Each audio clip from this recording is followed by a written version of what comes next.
Tez. Welcome to the Tezdown.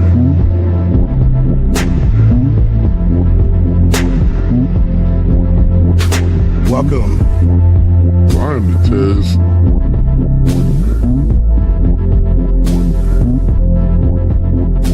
Mic check 1 2. Welcome.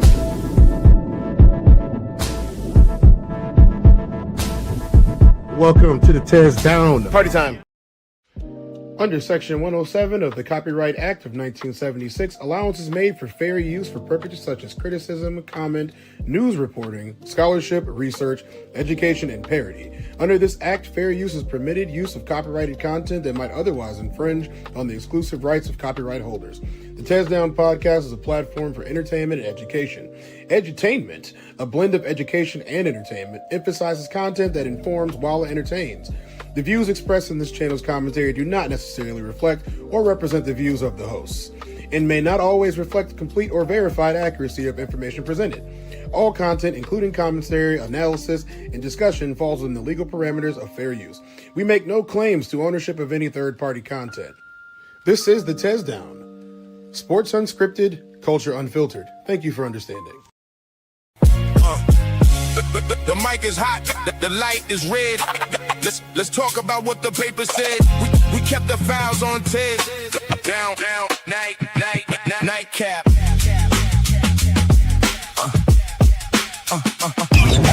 Exactly what they wanted to see, but the angles are wrong and the timeline slip. We're reading the notes outside the script. Draw the line from the street to the stand. Nothing plays out the way they planned. We kept the file on 10. Down Nightcap. We're spinning the tape back, checking the code, looking for safe waters in the middle of the sea. Cut the static, listen for the breath between the rumors and the sudden death. We just want the facts. Lay them on the floor until the locked room isn't locked anymore. I'm only gonna do this once. Classic. Lord God, anything attached to me that could be holding me down and keeping me from my ascension.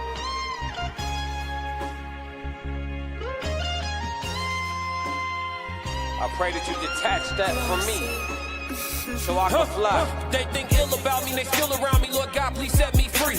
I ain't going out like Gandhi, bet it won't be nobody next to me. Cause I'm watching the people I'm loving the closest way more than the people I don't. Cause the people that hurt me the most in this life be the people that's locked in my phone. They made a mistake, I gave them some grace. I make a mistake and they won't do the same. People be dishing out what they can't take and they take what they cannot get back to the game. I'm unforgiving cause I'm unforgetting. I harbor resentment, I know what you did me. I am not Jesus, it ain't no repentance when I'm on a mission and moving relentless. Been here before, I know the feeling. Think it's forever, the end to be chilling. Mike Jackson, my life is a thriller. Close to midnight, I turn to the villain. Boundaries over sparing your feelings. Sebastian gone, you can cry me a rip. To be great, you gon' have to be different. When you say it, they gotta know that you meant it.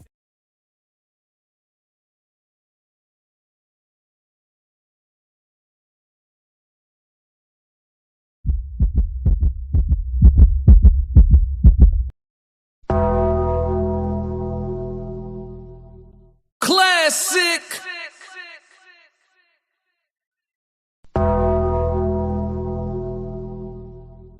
Classic.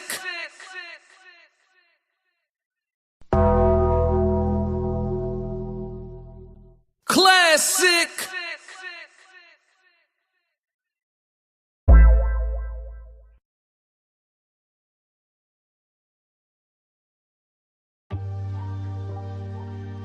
Why you ain't say nothing? I'm only gonna do this once. You always knew I Remember these days? Remember these Why you days? ain't say nothing? You believed in me the whole time? It's already out there. I couldn't tell. It's already out there. You was around me from the beginning. Why you ain't say nothing? Why you ain't say nothing? What? Couldn't kill me. Why you ain't say nothing? Why you ain't say nothing? Stages on moon getting bigger. Now you wanna say something. But watching my story, y'all winning. Why you ain't say nothing? That's E1. Why you ain't say nothing? Why you ain't say nothing? Why you ain't call? Why you ain't say nothing? Why you ain't say nothing? You was around me from the beginning. Why you ain't say nothing? Stages on moon getting bigger. Now you wanna say something. Put that on my soul. They ain't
Welcome to the Tezdown Night Cap. And I got some dogs with me. We got Classic in the building. Tell them where you from, Classic. Yo, it's Classic with the classic codes, man. Happy to be here visiting on the Tezdown. Classic. You know, getting to the point where I don't need no introduction. Just working. What'd you say? What'd you say? Hold on. What? Yeah. Day man, he appears. Classic. He appears. We got Into Deep with us tonight. Into Deep. Tell them what you've been working on, man. Been doing some heavy research on this information about Nolan and a few other things about how police procedures are done. All right, if you guys didn't know, that is Into Deeps. That is Into Deeps, as you guys are well aware of. And you know me, digging holes and taking souls every time I get the chance. Oh, yeah. Oh, yeah. So lately they've been saying to us that, you know, maybe you guys shouldn't be talking about those things. Maybe you guys shouldn't be doing those things. Y'all saw them try to hack me live and they lost. Ooh. And one of my favorite quotes. That's why no one will remember your name. They won't. They won't. They won't. Not at all. That's just how it goes. I walk them down every single time.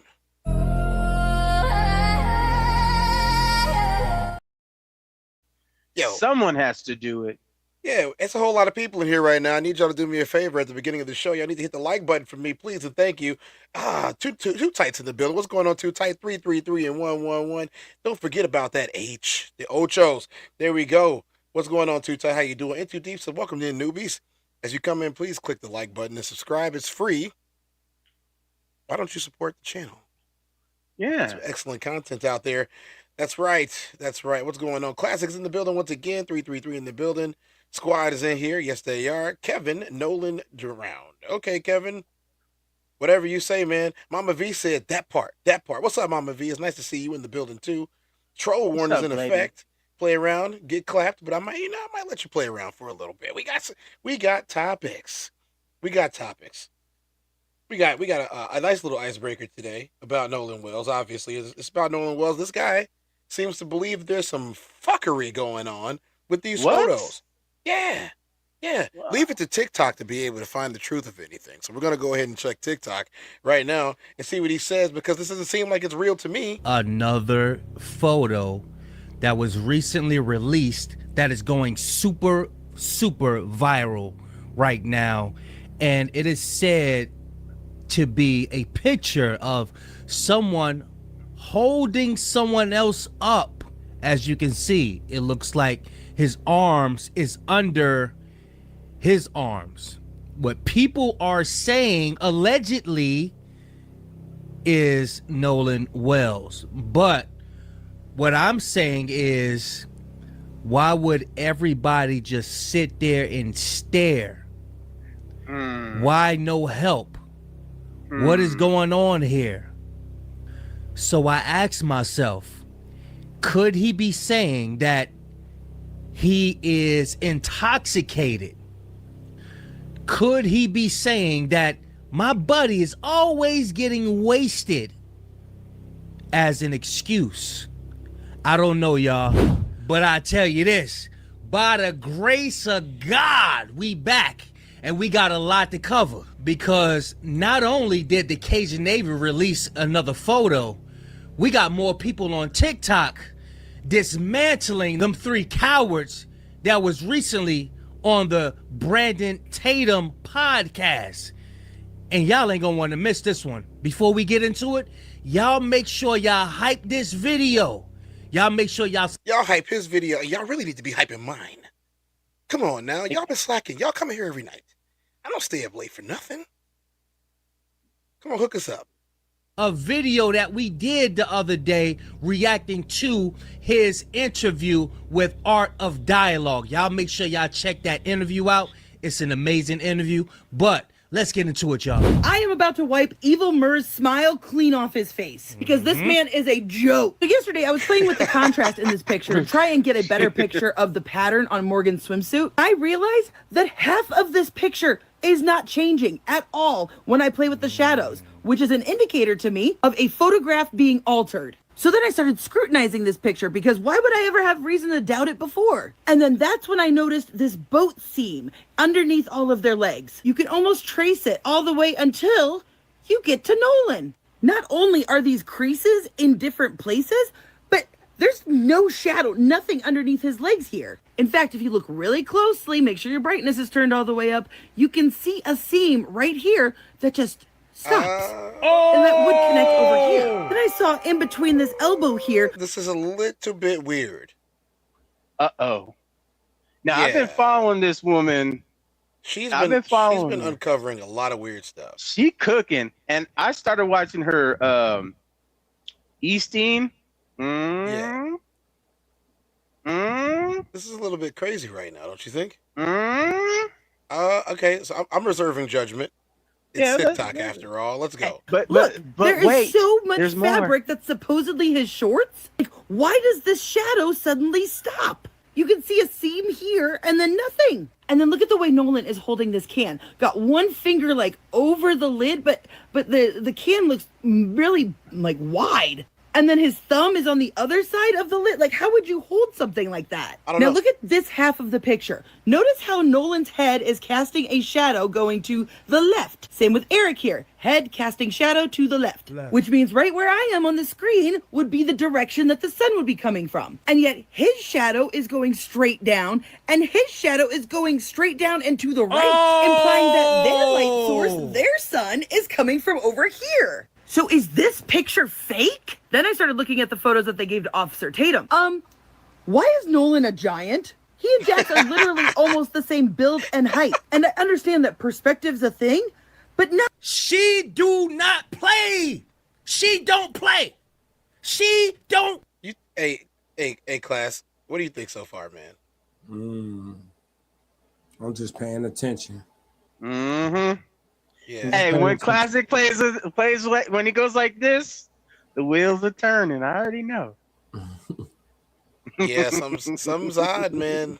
There's some discrepancies. King here. Doll said, "Thanks for y'all hard work, my brothers. 100, my God bless you and keep you and your mom raised y'all right." You know what? Hey, I gotta go ahead and give you some of that. Too Tight said, "I just seen her videos earlier. She's legit." Wolfgang McGregor said, "Democrats who are silent right now don't deserve our votes. Do any of them deserve any of our votes on either side?" I'm gonna let you ponder that one before you give me an answer. Now, your messages didn't get deleted. Sometimes YouTube doesn't like some of the things y'all say. You ain't got nothing to do with me. In too deep, Mr. 304 himself. Too tight. Hey, introduce said court is in session, chat. Trolls be 86K is on the menu. Leave my 304s alone, Too Tight. Come on, man. Leah Strickland said, "Does anybody know the lady's name? She's smart." I think it's in the TikTok that we're watching. So if you zoom in a little bit, yeah, it's something pink something. I can't remember her name. Hold on, I'll check. Sounds like something I shouldn't be talking about. Play.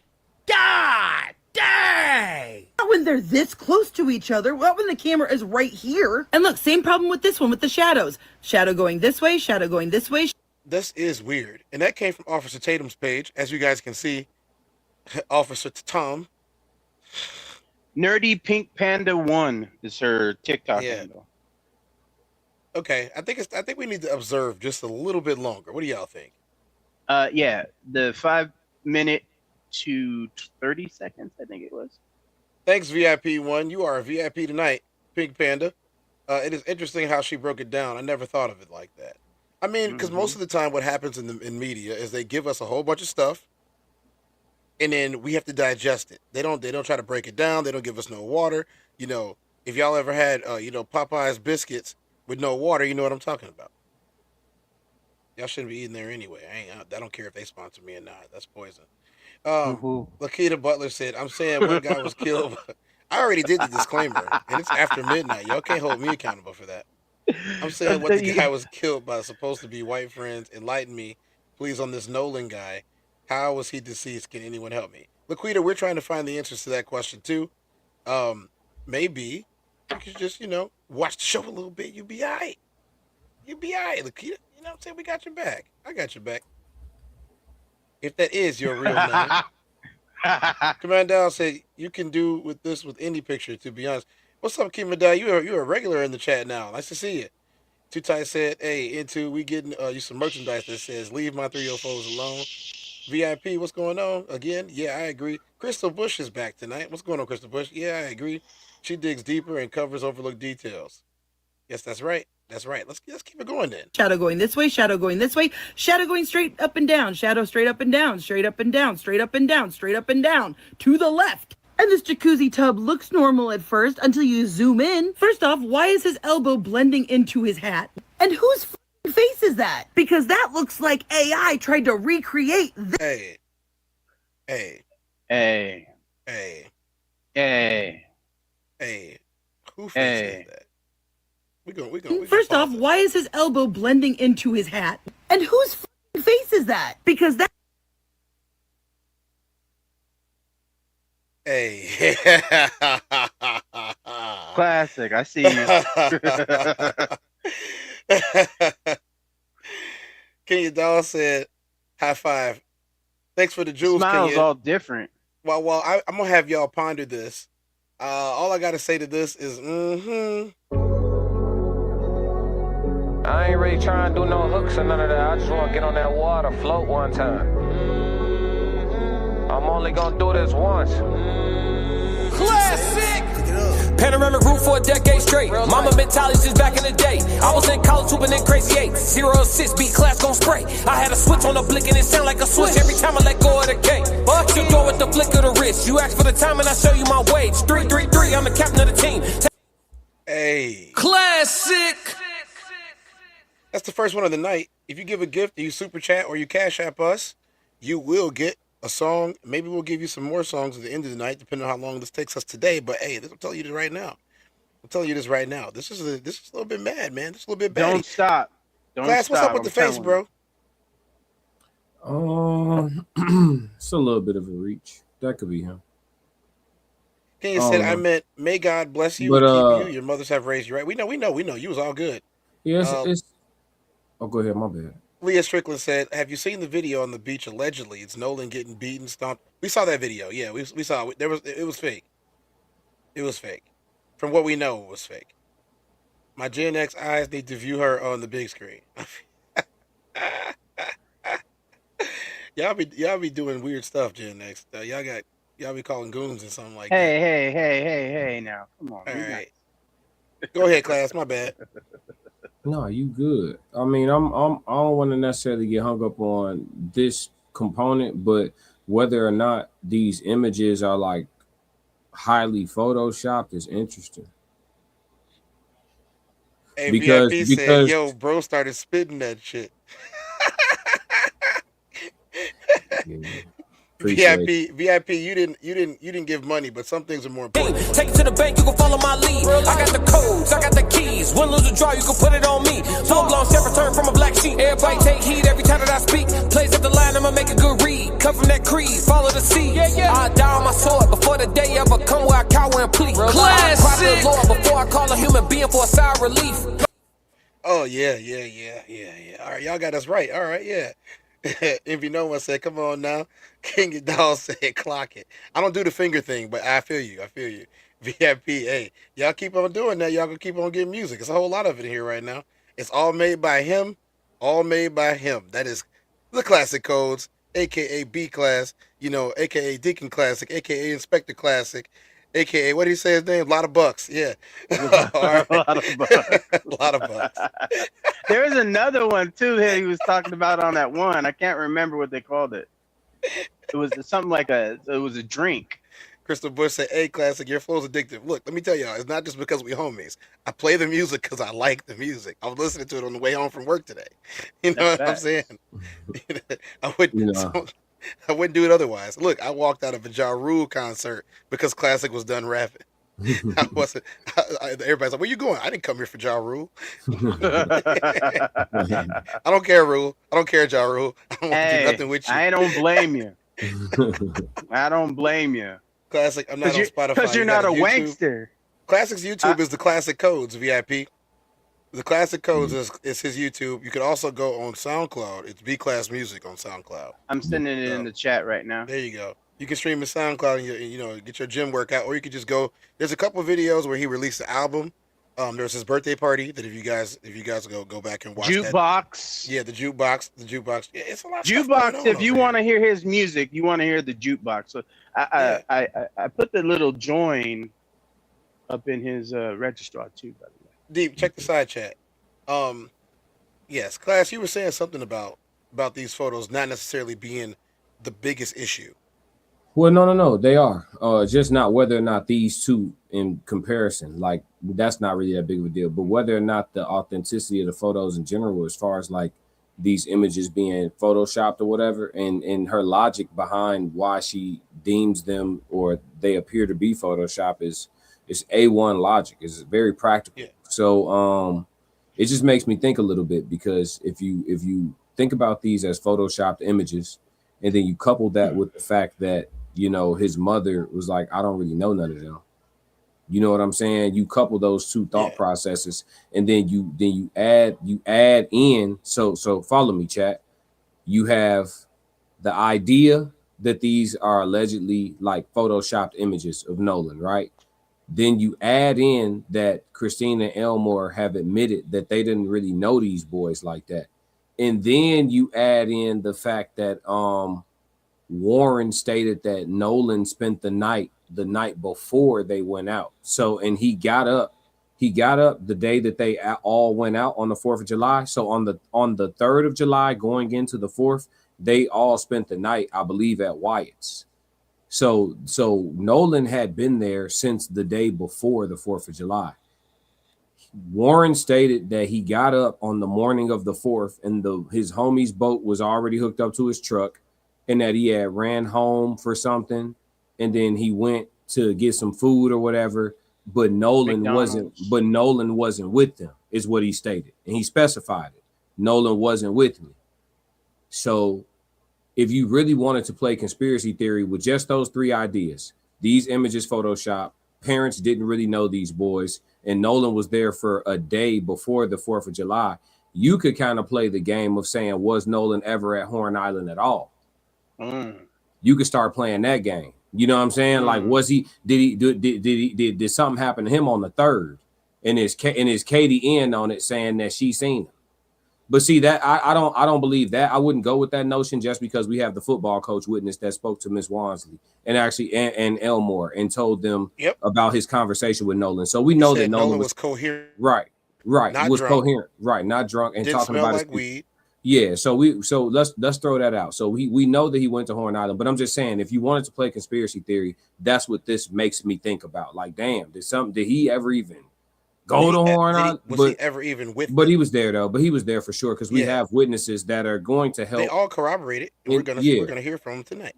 Yeah. So, but nah, it's interesting because would they simply Photoshop these images to make them seem closer to him? Say his teeth are even different in this one.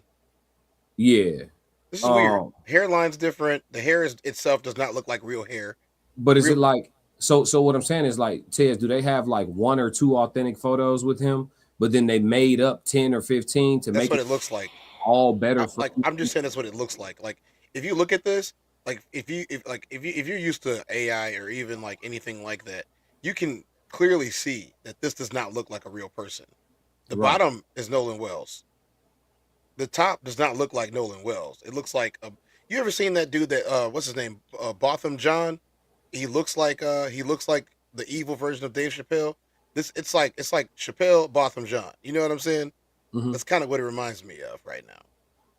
Almost like a doppelganger type of thing. Like this, but this is not a neck. Like, you see this? This is not a neck. Look at the Adam's apple. This is not a neck. The facial structure is wrong. The hairline is wrong. The hair itself is wrong. The ears are wrong. The nose is not the same shape. The chin and the teeth. This is not the same. This is not even like, this is just a bad facsimile. So maybe this is an edited photo. I don't know, but this is not cool. Let's just keep going. That looks like AI tried to recreate this guy. Yeah. This is another picture of Nolan with them, and I'm like, why does his eyes look swollen shut? Why his neck is big as his head? But get ready, folks. I'm about ready to blow their little he wasn't on the Triton picture out of the water. Because right here is Morgan's swim trunks. This is weird. Okay, now I can't explain this one. I can't explain this one, Classic. Gunter, what's up, Gunter? How you been? Yeah, I can't. Stay with us, Gunter. It's cool. I can't explain what she's about to say right now. You can see his like beads here, his glasses, his hat. But I couldn't figure out what the hell was going on in this picture. Then I was comparing these two videos and I realized, oh wait, it's a visor. It's a visor hanging off of this. See, there's the bill and like the little like part there. But as I was comparing these two pictures, something f***ing hit me. Look at black part, metal, white plastic, metal, visor. Black part, metal part, white plastic, no metal pole. Look at the steering wheel. Oh, shit. Where'd the pole go? Hey, but check this out. Why is Officer Tatum's logo in the middle when he has it up in the right-hand corner? Officer Tatum is the one that keeps putting out these photos. He said that he got these from the boys. You're right. He was interviewed about this earlier today, this afternoon. Mm-hmm. So but he never puts his logo in the middle of the shot. It's always in the upper left-hand corner. This is some weird stuff, man. The chat is agreeing with us. Chat, we will get to some of these comments. There's a lot of them right now, but we're gonna keep on moving at the moment. Classic, if you scroll through these, there's currently over 400 of y'all in here, and while that's not unusual, it's a lot of chats, especially coming from 3 different channels. But I'm not ignoring anybody. We will get to these comments. Jose said hi. What's up? Was that Jossie or Jose? Josette. Anne-Marie Watts. What's going on? I could do without your last name, but the rest of you is cool. Oh, has this like white shit thing that's going on here. What? No, wait. But look, there's the door. What's going on here with this leg? I don't know.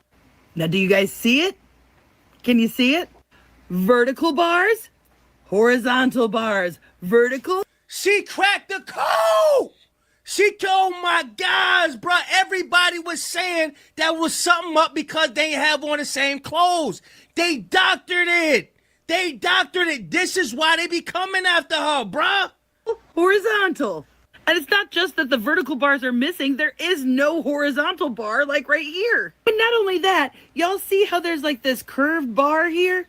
What? It's curved. Where's the bar in It's this picture? Oh. It should be going right next to the hat, like right into it. And yet we have nothing here. And I know y'all have lots of questions, and I can't pretend like I have any answers to them. This is probably why he putting that Tatum tag right Now, here. do you guys? So we won't see certain things. Yo.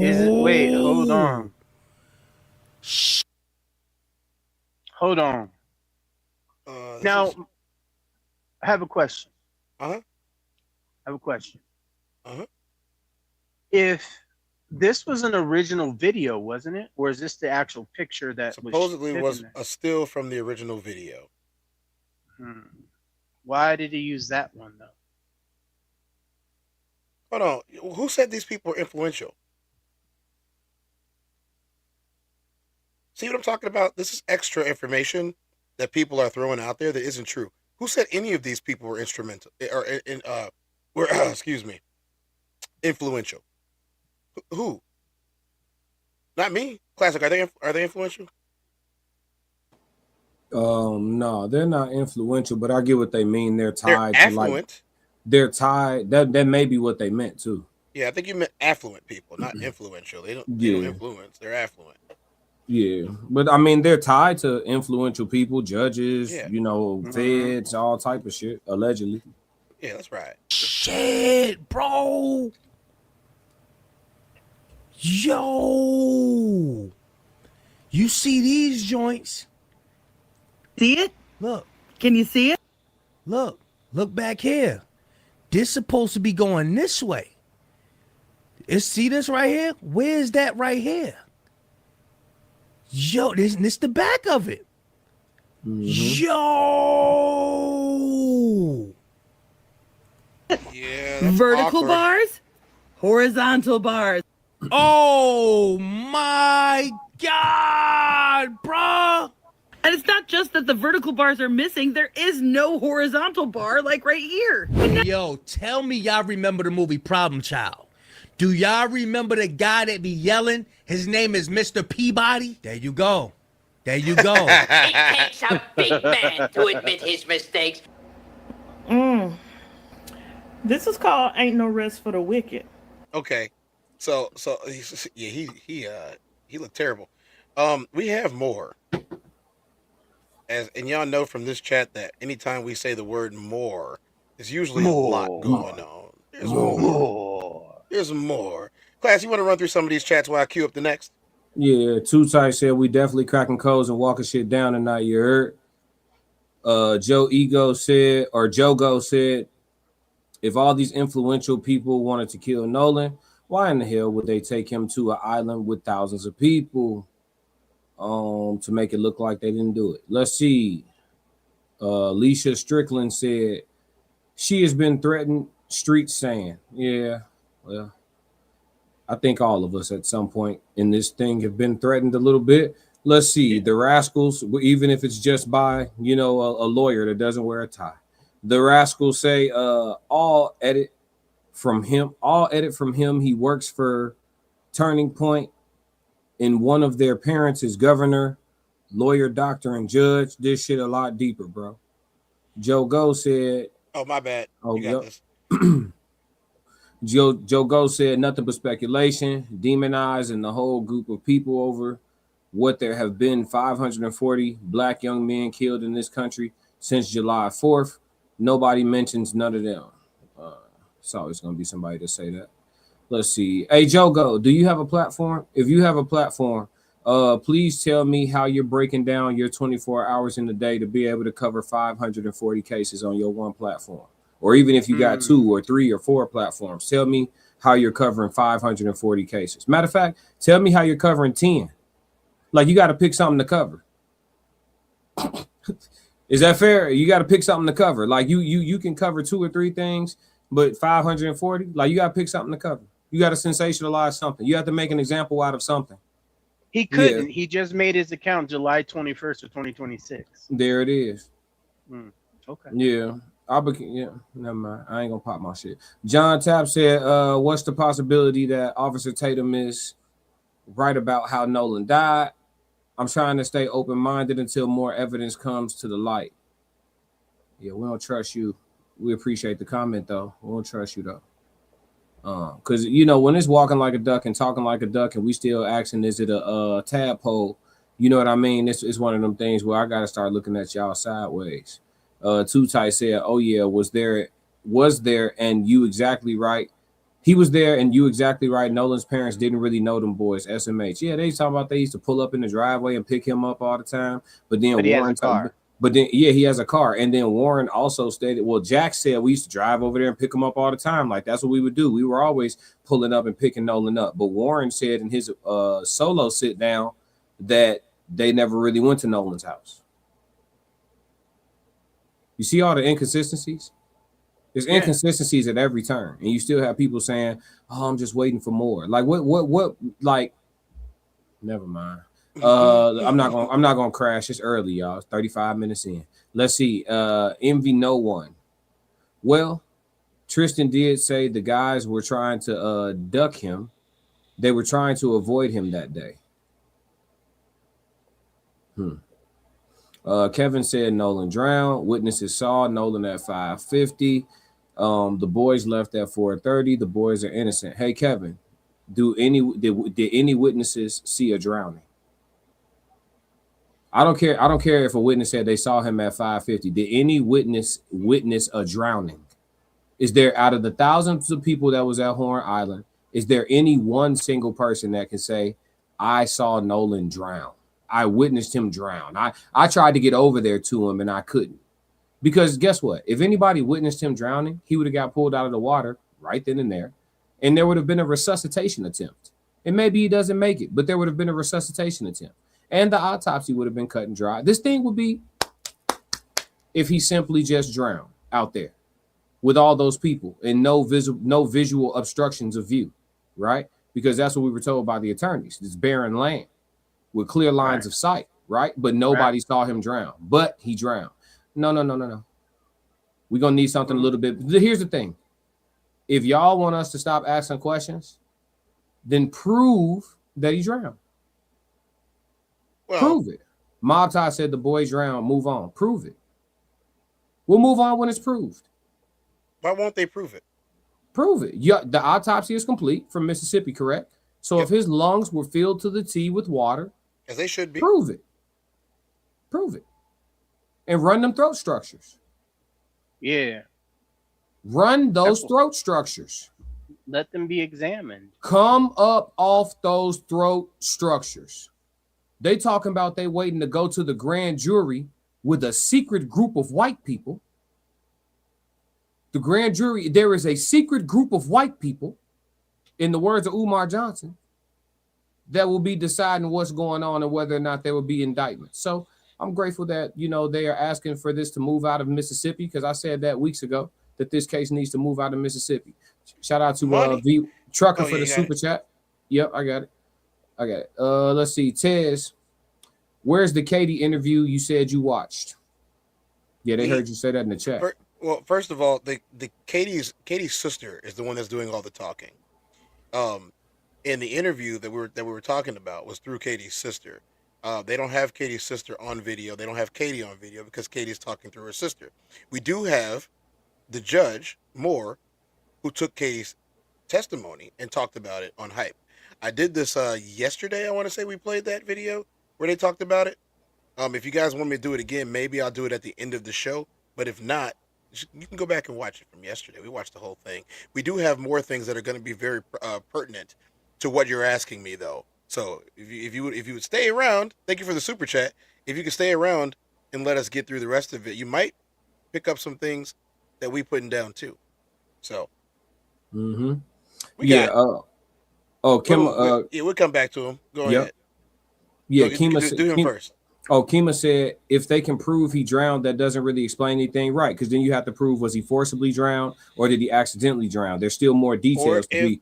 Let's just say that he had some type of head injury, as would be consistent with the autopsy reports that we've gotten back, and someone decided to, I don't know, toss him. Because you can get knocked unconscious and keep breathing. But if you're unconscious and somebody throws you in, I don't know, an ocean, you'll probably drown. But again, drowning by itself does not prove that it was either one, an accident, or two, an accidental drowning. It doesn't disprove that it was a homicide. It doesn't disprove that it was intentional or planned. See, this is the reason why we need the throat structures. This is the reason why we need the contents of the stomach. This is the reason why we need the lungs. This is the reason why we need a tox report. None of these things have been delivered. Not a single one of them. Do with that information what you will. Yeah. You know what that is. Nolan Wells' family has cracked back after the boys three of the boys, I should say, gave an interview. And let's stop calling them boys for a little bit. These are grown men. There have been far too many people, brown of color, charged as adults for crimes that they committed at the age of 13, the age of 12, the age of 11, some as young as 6 and 7 years old, charged as adults. And let me tell you, I don't see any reason why all of these men, young men, mind you, over the age of 18, should not be called men. Stop calling them boys. They're not little boys. They are not minors. They are not under their parents' guardianship any longer. They might be under their insurance, because you can be under somebody's insurance till you're 26 these days, but those aren't children. They're not boys. They're men, young men, but men nonetheless. And with that being said, we got more to cover about this, because the family of Nolan Wells had an impromptu press conference today to set the record straight.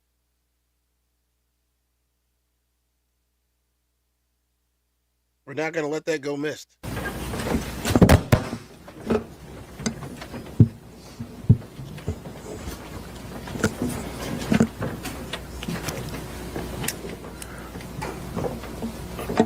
Good morning. Let me say the case that we have been dealing with now for the last several weeks around Nolan Wells is indicative of many cases around the country that have raised serious questions with racial overtones.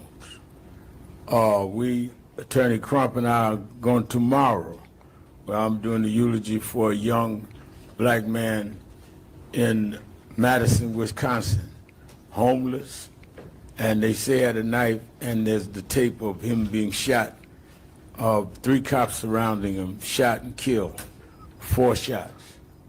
And these cases building up in a climate of an administration in Washington that we cannot feel will objectively investigate. There was a time that we could say if state authorities fail us, we can go to the Justice Department.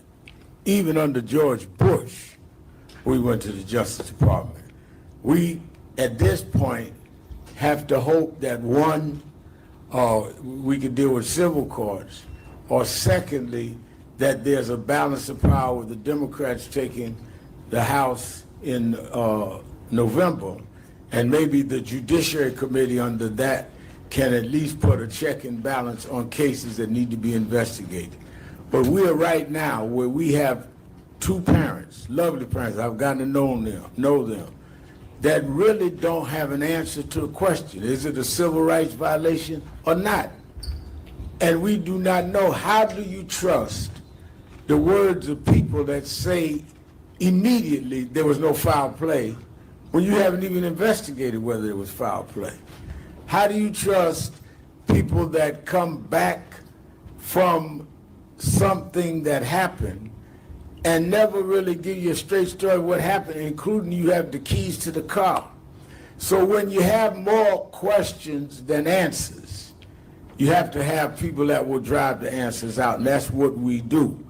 And that's why I've been involved, and that's why we stay involved. And it gets worse and worse and worse. The parent of one of the boys threatening to sue us for asking a question. Imagine that now. Some of y'all call us, what do you feel about the parents? One of the boys says he's going to sue you and Ben Crump. Sue us for what? For saying what happened? So we've gone back that far. And that is why we're going to stand with these parents, because usually, you know, I come from Brooklyn, New York. I was born and raised there. I don't come from the South. But my mother used to bring me down south to my grandmother in Dothan, Alabama. And Congressman, my grandmother told me, you see that pen over there? I said, yes. She said, that's a pen of hogs and pigs. I said, yes, ma'am. She said, Yo, class, before we continue, I can't let this go. Why is Al Sharpton always telling the story about something that has nothing to do with what we're talking about? I don't get it. I don't get it. Deep is back. Oh, yeah, there you go. Deep is back. What's up, Deep? What's up? Excuse me, I had a Sharpton. grown man situation. Excuse me. It's all good, man. Al Sharpton always talking about something that has nothing to do with what we're talking about today. Man, that man old, bro. Hey, old, bro. Hey, Too tight. that's said, how why they is he used to telling his do life it. story again? He's tripping. What's but up, this one Asia? actually makes sense though. The one he says makes sense. His ass Ray finna Stone. start talking. He finna Ray start Stone randomly was. talking about Anthony Davis in a minute. Right. If he would have stayed with the Lakers, then the Lakers wouldn't have broke up. No. The Brooklyn Dodgers shouldn't have left. They all need to come back to Chicago and form an all-Chicago basketball team. He said, let them cook. and we didn't have the car keys. Like what? And we never had a chauffeur in my life. This one makes sense though. I watched this today. If you take a brick and you throw it in that pile, the hog that hollers is the hog you hit. There's too much hollering going on in Mississippi that we haven't hit something. I can't figure out which one we hit, but we hit something. Because now they talking about lawsuits. They threatening this threatening a mother of a child, trying to get her job taken. You wouldn't be hollering if we wasn't hitting something. And we're going to stay on that. and we're going to stand her all the way. In light of that, before attorney, and I call him the Attorney General of Black America, gives us the legal basis, and then we hear from the parents. Congresswoman who lived herself through dealing with the whole tragedy of her own son. That's how we met. On a plane. She was a flight attendant at the time. And she stopped me on the plane and said, Reverend Al, why ain't you dealing with my son's case? And we started a relationship. She ended up being elected right here in Georgia and reelected. They redrew her lines, and she was reelected anyhow. The lines couldn't it reduce the favor of the people. Congresswoman Lucy McBath. This one for you, Classic. Please read the comment. My meniscus. Yeah. That boy wild. That boy wild. I almost crashed out on Al Sharpton, man. Live. That day was I think I did crash out on him that day. Bro, why are we talking about your knee, bro? Hey, I hope I never get there. But if I do, y'all don't clown me, okay? Omega 3s, brother. I know.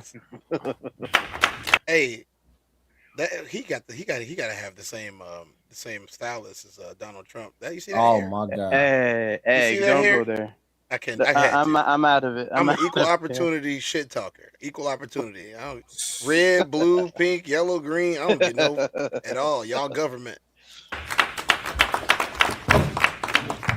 Good afternoon, everyone. First, I want to say thank you to Reverend Al Sharpton, and also thank you to Attorney Crump for being the armor bearers for this family. Yo, the chat, y'all on fire. Look, I'm not ignoring y'all because y'all keep giving me fire.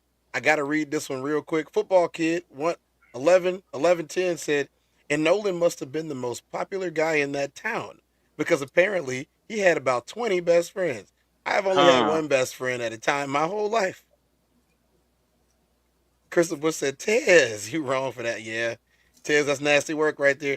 His hair is aerodynamic. I had to switch it up real quick. It's aerodynamic. He will never get lost in a jet stream, do he? Wow. I'm sorry. I can't do it. No one's family. It's a really, really sad occasion that we're here again. I was just saying to my staff on the way in, it's like this brings back so many vivid memories for me and my own family, having lost Jordan to unnecessary gun violence in November 2012, Black Friday, simply because he was black and playing loud music in his car. And so here we are again today. Hey. Do not call it gun violence. That was police brutality. Here for the loss of another black young man in our community. And we find ourselves asking the same questions. How did it happen? Why did it happen? And this family stands here demanding answers. This family deserves answers. You know what? I don't know how much I believe her, but this Asian woman right here, I want to see what she got to say. She looking so serious right now. I want to know what she got to say about this. Look how she gets eyes cutting right to it. Sharpton thinking about what he about to have for lunch. I myself sought the same justice for my son Jordan that they're seeking for theirs, and they deserve answers, and they deserve justice. Justice that should not be denied this family, or should ever be denied to any of our children or our lost loved ones. As a member of the Congressional Black Caucus, I'm the second vice chair of the Congressional Black Caucus. We are demanding a full federal investigation. Kash Patel, we're demanding a full federal investigation as to what has actually happened to Nolan Wells. We want to make sure. Yeah, Cash. I brought you up about a week ago. Where you been?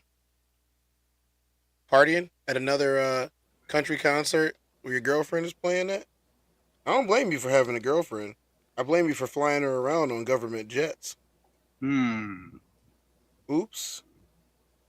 Did I say that out loud? Ooh. Shit, allegedly. I don't know what you got going on. All alleged for content creation purposes. I don't know. Entertainment. What? It's already out there. It's already out there. You got Hey, listen, couple 100,000. Man, a cash pedal. I don't care what you're doing, brother. Oh, nigga, you know what's up. We kept the file. Hey, in Kevin Gates' voice, Government expenditure reports. I don't know what said. The views of the Tezdown are not consistent of those of the class codes. Nor into the Deep End podcast. I don't know. Cash Patel, leave me alone. Yeah, straight up. You got it, boss, man. I don't know what you're talking about. No, nothing at all. Don't worry. Hey, classic. It's 1 in the morning. I can't. Hey, I'm tired. They ain't watching nobody but us. We the only ones up. Come Let on, me tell man. you. Look, Cash Patel is definitely not watching us because he's on a bender. It's Friday night. Oh, Every man. stone is unturned because his life matters. Hey, Tez. Yeah. All of our children. Hey, Tez. Listen, bro. If you gonna cook some dynamite for dinner, I don't want to come by your place, man. I don't want to come by. You feel me? I'm with it. What we doing, bro? Is one you just picking a fight with the feds at 1 a.m., bro? Nah, bro. Nah, they don't. It's comedy, right? Yeah, comedy. Satire, right? Yeah, we got freedom of speech. Satire. Okay, all right. It's free. It's free. It's free till you say it. Then they send you an invoice. Remember that? Yeah. Ben Crump, I might need you too, man. Come on now. Hey. Will be investigated. Chat, hit like and subscribe. I'm gonna need it, chat. Hey, I don't have enough. Here we go, y'all. Thank you so much, Mentor. Reverend Al, thank you for helping not only lead the effort to get to the truth, but keeping this family in your prayers as you have done so many more families, giving them support. I'm Attorney Ben Crump, along with Attorney Eric Hertz, Attorney Lisa Park, Attorney Ahmad Smith. We have the honor of representing the family of Nolan Wells. Obviously, you all have come to know his parents, Christine and Elmore Wansley. And this is hard. I heard Congresswoman McBath, who lost her son Jordan almost 12 years ago, and it's still raw and emotional when you hear her talk about the loss of a child. I mean, he's not coming back, and that is the story. Everything else is just, hyperbole, is distractions. The story is what happened to Nolan Wells. Somebody knows something. Somebody saw something. I'm thankful to Reverend Al Sharpton and Mr. Tyler Perry and Terrell Owens and Byron Allen putting up these rewards. I understand others have now put up rewards, and that's good because that means we all have the same objective. We want the truth about what happened to Nolan Wells, and it is urgent. It is urgent because each day that goes by, you worry, will we ever get to the truth? And so that's why we want to thank CBC for calling on the federal authorities and anybody else who has resources to help this family get to the truth of what happened to their son. I know I was talking to Christian Clark, and she said, no, let's make sure that all taxpayers' money that goes to support federal resources apply to our children too. I mean, let's say that nobody should say, oh, it doesn't matter that much because it's a black child. No, it matters. All of our children matter. And so we are going to continue every day to say his name, Attorney Hertz, Attorney Park, Attorney Smith, trying to work with the local district attorney to give them what they need to do a thorough, fair, full, impartial investigation. That's what we're asking for. Everything else is just a distraction because Nolan's birthday is next Wednesday, August 19th. It is going to be extremely... Hey, man, look at how the mother's faces break it. Like, both of them. Elmore and her. Like, they just upset, man. Like, this is getting progressively worse every week. Y'all can't see that there's something real going on with this family? Yeah. This is terrible, man. Her heart's breaking as he's talking. She's trying to hold it together. Like, do y'all have any idea what this amount of trauma will do to a woman? She will never be the same. Oh, never. For sure. Not even close. She would probably think about this every day for the rest of her life. She'll never be the same. And y'all in this chat talking crazy about her, not looking at the pain that's on her face. She just wants to know what happened to her son. She doesn't care about all the other stuff. She said leave the boys alone. She been said that. You know what? Let's just keep going. Difficult for his mother, his father, his family. Because this August 19th will be like no other that they've ever had for the last 19 years. I mean, it's a milestone when your child gets to be 18 years old. You try to breathe a little easier, Reverend Al. You say, man, we almost got them there. They're at the cusp of being an adult, cusp of manhood. And you heard how Elmore was working so hard, him and Nolan, his football career. I mean, he had a good start, but this was really going to be his year. I mean, so much hope, so much promise.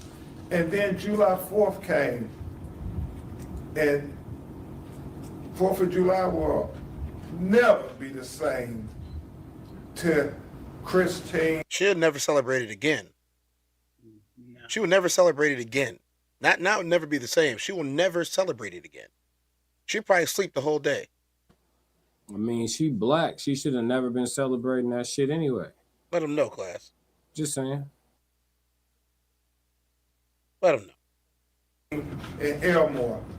And on the 19th, next Wednesday, his family, we're all asking for prayer for Nolan. I know there's going to be a prayer visual in Ocean Springs. I know Reverend Al is going to work to make sure we're all praying all across the nation. But y'all, let's pray. Can we pray together in unity to say, let's get to the truth of what happened to Nolan Wells? Can we do that, America? Can we at least come together in unity on his birthday? Everybody who claimed to ever be a friend of his, can we come together in unity and pray for the truth and try to have love in our hearts for this family, for this broken-hearted mother and father, his sisters and brothers? Can we try to give them grace and give them love and pray for their humanity, for their son who was lost on 4th of July and is never coming back? Is that so much to ask? Let's have a National Day of Prayer on August 19th, next Wednesday, for Nolan Wells. And at this time, we hear from his... You know,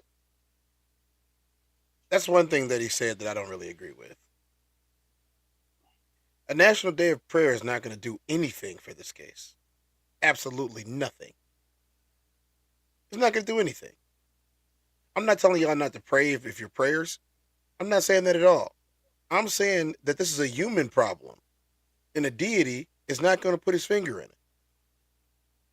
It's just not going to happen. If that was the case, then most of the stuff that happened wouldn't have happened.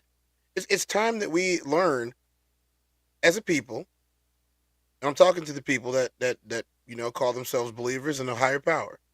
It's time that we learn that we have responsibility for human affairs.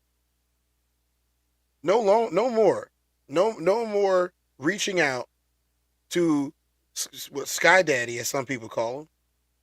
No more doing that when we can affect it ourselves. It's despicable. I agree.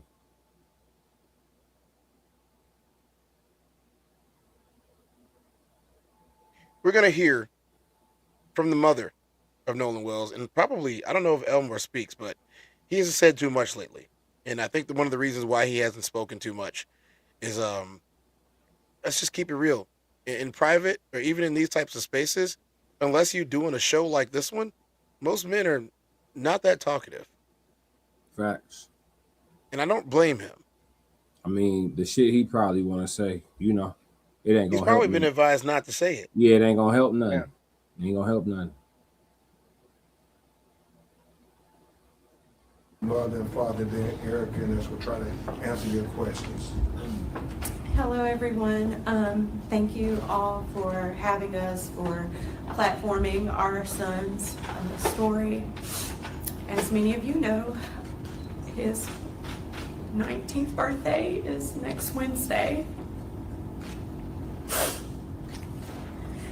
And it's, as the days gets closer, it's definitely getting harder. That realization is really sinking in. That we don't have our son physically here anymore. And I think a lot of people have forgotten. Only thing we want to know is what happened. That's all we want to know, is what happened to our son. Because many parents out there, you still have your children. You still can hug them. You still can call them. You still can celebrate their life with them. And we do not have that anymore. Our lives have forever changed. This new normal is something I would never wish on anyone, not even my worst enemy. The hurt that we feel daily, the conversations that we have to have, not just with each other, but also with our other children as they are grieving as well. So we ask that everyone, please, next Wednesday, join us in prayer. As for us as a family, but also too for everyone out there, but especially for Nolan and the process that we're going through. And again, we thank you so much. Fez, pause it real quick. Let's dispel this right now. I just looked into it for myself. I keep hearing mixed reviews on this. Christine and Elmore Wansley, based on the information I'm able to find without digging into a thorough background check, they are Nolan's biological parents. Elmore Wansley and Christine Wansley made a decision for Nolan to carry Christine's surname, to carry on the Wells name, because allegedly he is related to the great Ida B. Wells. Yep. And so those are his biological parents. Based on everything I can find, those are his biological parents. I've heard people come up with some wild stuff like she got 6 kids total, 2 without him, 2 with him, some other. No, they're married. Those are their children. I haven't heard nothing different. Yeah, you know what I'm saying? Children. People keep saying he's a stepfather. That is his child. That is Nolan, yes. So again, I get it. The grieving mother angle is a one that, everyone has the warmest heart for. We get it. You know what I'm saying? We see how much stuff is still on the shelf on Father's Day. Like, we get it. Elmore matters too. You know what I'm saying? Elmore's and I know he's not. Father. And I know he's not talking as much, but I just wanted to dispel that because I see it going on in the chat today, and it's been going on in the chat every day. Those are his biological parents. Until they come out and say otherwise, the information that's available on AI, Google, In Too Deep, I'm sure you looked into this. Are you finding the same thing? Are they his parents? I can't find the stepfather angle. There is no anywhere. stepfather. Right. Elmer is his biological father. Yes. Look, from everything that we know, the only reason why his last name was Wells is because that was the end of the line for that particular line of Wells. This happens all the time, people. This is not nothing new. And it happens more in the black community than any other community because we understand the significance of having a name. Considering that at one point in time in this country, if you were a brown black person, they took your name from you. So in this case, they want to make sure that that name carries on. And I don't blame them for that. That was a great decision to honor the great Ida B. Wells. We actually have a lot of things named after Ida B. Wells in Chicago, including an entire road and highway. So there's a school. There's a lot of things. You want to be able to keep that up. And obviously Elmore didn't have any problem with it. And I don't think he would have. Yeah. Why would you? And if you understand the history of Ida B. Wells in Mississippi, then you could look a little deeper and say that maybe he was targeted because of his lineage, because of his bloodline, and because of what Mississippi was unable to complete with Ida B. Wells, but they damn sure tried. So if y'all just go back again, this case should make everybody do a little bit more of a history lesson on the United States of America, if nothing else. Sorry to disrupt it, Tez. No, that was perfect. I was gonna say the exact same thing. Tez, as a man who has it, all three of us, as a matter of fact, all three of us, me, you, and Deep, all three of us have had or have an amazing relationship with our fathers. Yes. As well as our mothers. So I'm not taking nothing away from Christine. I'm just adding Elmore. People are treating his dad like an afterthought, and this ain't about them. It's about getting answers for them. But we have to remember that there's a them. You know what I'm saying? It's not just Christine. There's a family over there hurting, and Nolan had siblings, and they're hurting too, and they're hurting too. Yes. So I just want to. He was the glue of his siblings. I'm the oldest of a bunch of kids. I ain't gonna tell y'all exactly how many. Y'all need to ask my mom about that. Maybe she'll come back on here and talk about it again. But the funniest thing about that is they all ask the same question of our family. Who's this one's dad? We all have the same father. All 7 of us. We have the same father. One of us has a different last name. For a reason. I'm not going to tell you what that reason is because of that. I'm not going to have y'all searching my brother up.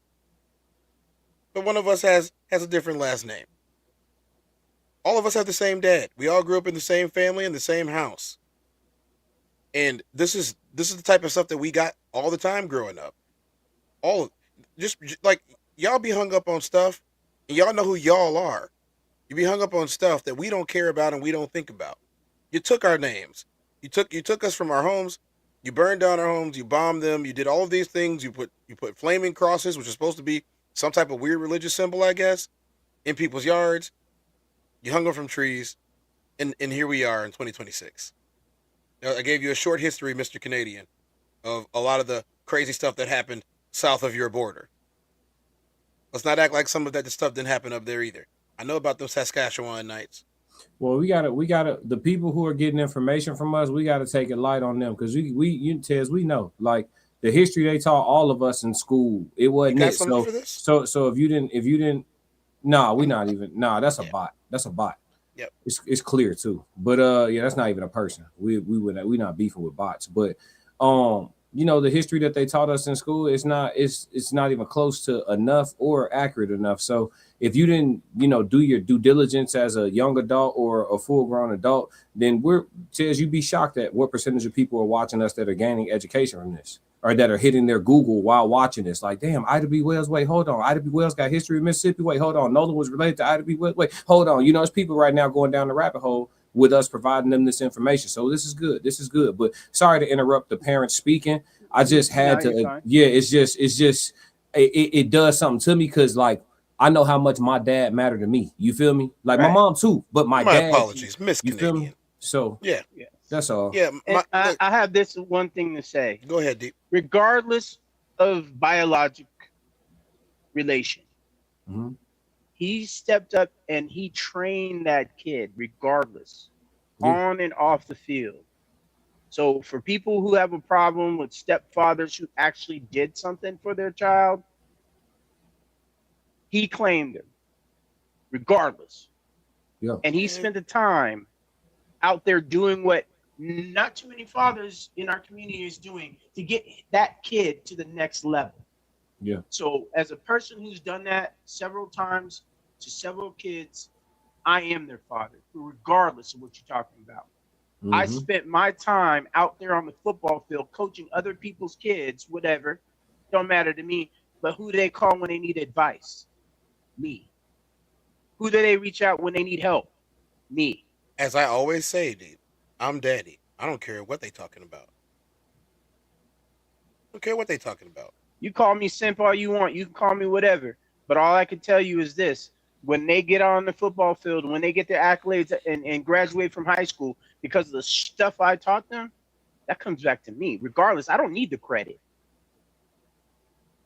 I do it because I care. That they would rather focus on things that don't matter.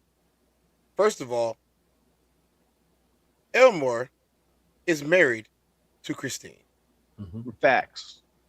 Elmore has raised every child that has come from her womb. And facts. There is no evidence that Elmore is not the biological father for all of those children. That's all I need to know. Yeah. That's all I care about. Making up stuff means nothing to me. None of it. Yeah, Carol said y'all contradicting each other. No, In Too Deep is adding to what we're saying. Elmore is the biological father of Nolan Xavier Wells, and Christine is his biological mother.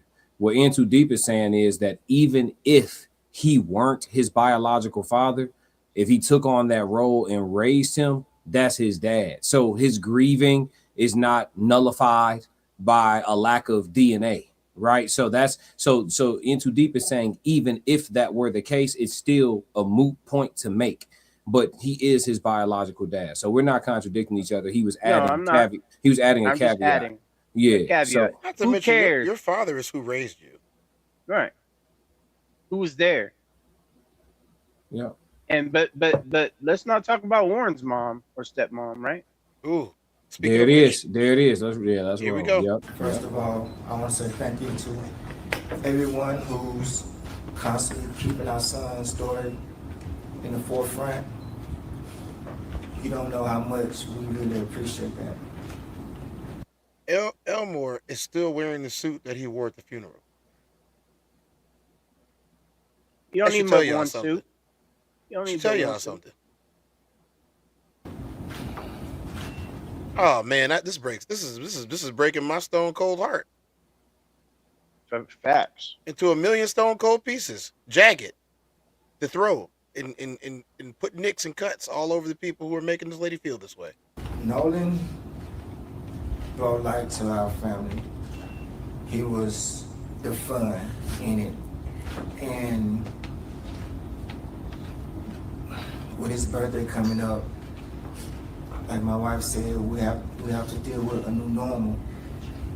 Who knows what these years are going to bring, but we know that these years on August 19th is going to bring a lot of hurt, some laughter as we think about memories, but as far as our family, a very big piece will no longer be there. We just want the truth.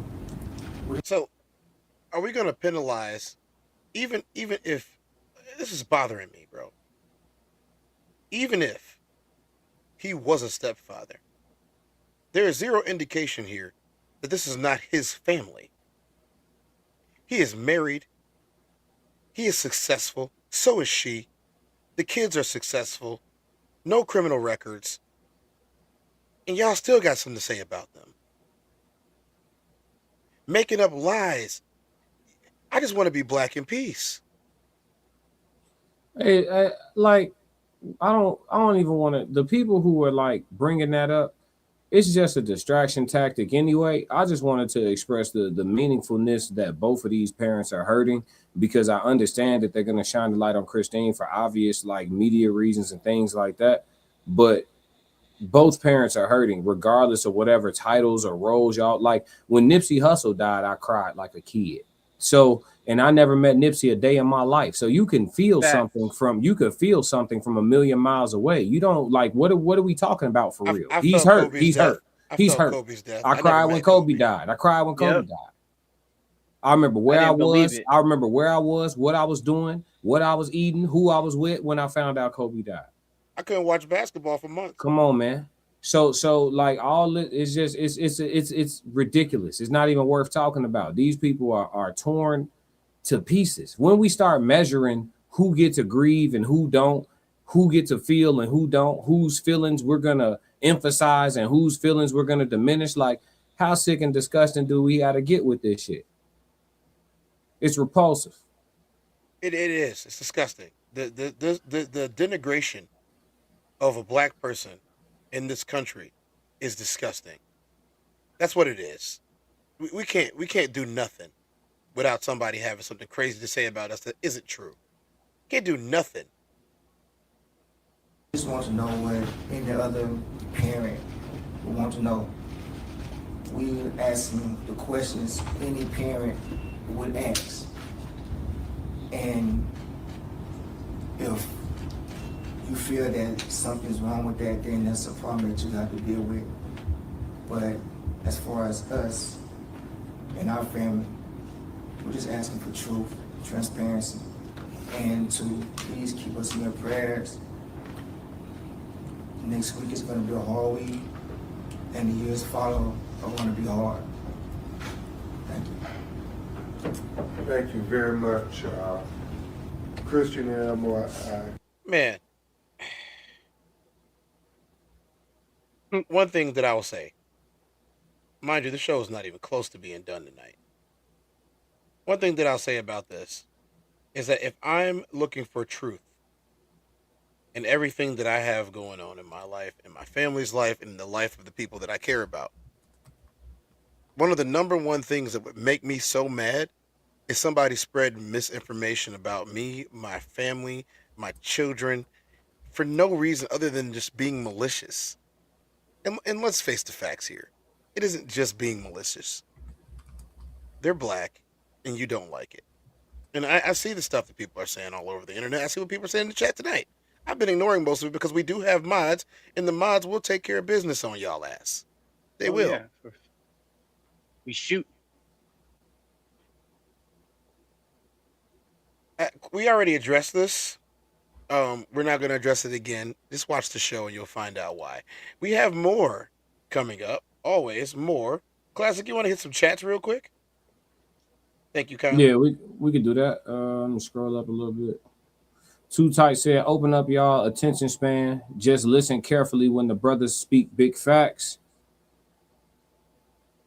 Lapalstein said, it's a sad affair, totally. Tori said, some of you guys are goofy. She just wants to know what happened to their son. Yep. Juicy J said, those sick boys attacking her for what? Why? Give her peace. Maintenance Daily said, parents cashing in on a child they didn't even raise. Interesting. Let's see. The mother gave up the 3 children early on. Do your research. If she gave up all her kids, is she still not entitled to pain? You see what I'm saying? Like, listen to your measure yourself. Measure yourself. What is this? Carol. You have the nerve to have the word heart in your name. Measure yourself. I'm gonna let you deal with yourself. Go get in the mirror. Network said, stepfather or not, that's nothing more than a distraction. Anytime that I see projection or deflection, it always equals deception. Absolutely. Let's see. Crystal said, at Classic, yeah, I was real hurt about Nipsey and Dolph. Yeah, likewise. I remember where I was in both situations. Amanda said, are we live? Classic, check your email. I just responded to you. Too Tight said, I definitely hear the pain in that man's voice. Yeah, he tore up. Steven said, or Steven and Who is this? Stephen Atkins said Nolan's parents won't turn over his phone so the police department can dig into it and get to the bottom of it. They aren't looking for truth. They're looking for money. Right. We know. Well, Nolan's phone. Yeah, I'll let you finish, and then we'll go ahead. Mm-hmm. You finna feed that beast because that's what he want. No. That's a clear gaslight. We got something. We got something queued up already. Gotcha. Original Bean, last one. The algorithm intentionally promotes the channels that create. The algorithms intentionally promote the channels that create. The algorithm intentionally promotes the channels that hype throwing shade and misinformation intentionally. Okay. You must have been like doing voice to text or something like that. And then last one, if those parents didn't raise him, but all those guys are his best friends, and they said they know his parents, we don't have to. They some of these are bots. Bother. Yeah, some of these are bots, and some of these are just people who trying to kick shit off. I told Ted start putting his chat on subscriber only. That's what I've been on. Shit been a lot cleaner around here. Nolan Wells. Trolls thick, man. We have on the Nolan Wells case, hot on the Nolan Wells case, we have Nancy Grace, who has taken it personally, and Trent Out Loud, who has decided to also team up and bring their voice into this. So let's talk about it. Let's go ahead. Trent's got all the files. Nolan Wells' phone and throat are being withheld. Why?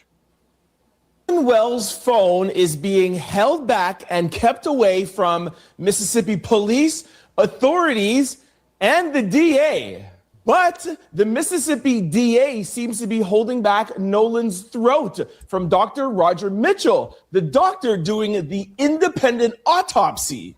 This might be a cat and mouse game. It looks like they're playing tit for tat. Also, thanks to Nancy Grace, we finally have an answer to a question I've been asking almost every day on this channel, and that is if the alleged picture or video of the boat is real. Y'all remember the picture/video we got from Officer Dingbat? Former Officer Dingbat. Also, TMZ thinks they're slick sending Charles, the token black guy, over to Don Lemon to backpedal and to try to save TMZ from being blacklisted. And ladies and gentlemen, it's official. Thanks to the Congressional Black Caucus, the FBI has officially been put on notice to review the Nolan Xavier Wells case. There has been a ton of developments over the past 24 hours in the Nolan Xavier Wells case. Sit back, relax. I'll tell you everything you need to know, and then I'll hand it off to you, the Out Louders. Let me know what you think in the comment section below. The Congressional Black Caucus. First of all, thanks Trent Out Loud for providing us a breakdown of some videos, so I didn't have to do it myself. I appreciate that greatly. A lot of what he's going to cover tonight is going to span across a couple of different videos and a couple of different channels, actually like 5 or 6, but this is why it's helpful for us. So if you guys are wondering, that's how we do things. It's the best way to do things. It's the most efficient way to do things. And then I also have Inspector Classic and In Too Deep here with me too. In Too Deep, Inspector Classic, y'all ready to get down on this? Let's do it. Sir. Take it back chat. Most definitely. Let's do it. Oh, yeah. Yeah, for sure. Attorney General Todd Blanche and FBI Director Kash Patel to launch a federal review of Nolan Wells' passing. I love this. A lot of people have been asking for it, and also a lot of people have been confused about what is going on with the FBI and the federal government. For those of you who don't know, Horn Island, where Nolan was found, is actually federal land, and the FBI has been kind of like tiptoeing around this. Some people think they were involved or not. This puts them officially on notice. Let me show you the letter. More than a month has passed since the tragic disappearance and passing of 18-year-old Nolan Xavier Wells, and his family is still without fundamental answers about what happened to their son. The Congressional Black Caucus stands with the Wells family and joins their call for a full, transparent, independent, and timely investigation into the circumstances surrounding Nolan's disappearance and passing. It is unacceptable that so many questions remain unanswered as the Wells family continues to suffer for what is already an unimaginable loss. Now, the letter goes on. We're just going to cover this from now. I have even said on my channel that I do not trust the FBI and I don't trust their involvement in this, because we all know how things get down with Kash Patel. He takes his marching orders from Donald Trump. And dang, I'm not the only one tonight, huh? Nope. Donald Trump was very active when Nancy Guthrie went missing, but he hasn't said anything since. So he hasn't said anything about this case. So I'm not hopeful. But what I do like about this strategy, and what I would implore you all who are watching this to like as well, because I heard a difference of opinion on this, is the fact that they have been put on notice and it's been official. This will hold a lot of weight if it comes back in Mississippi where, hey, you know, we did our investigation and we have determined that there's no foul play and Nolan drowned.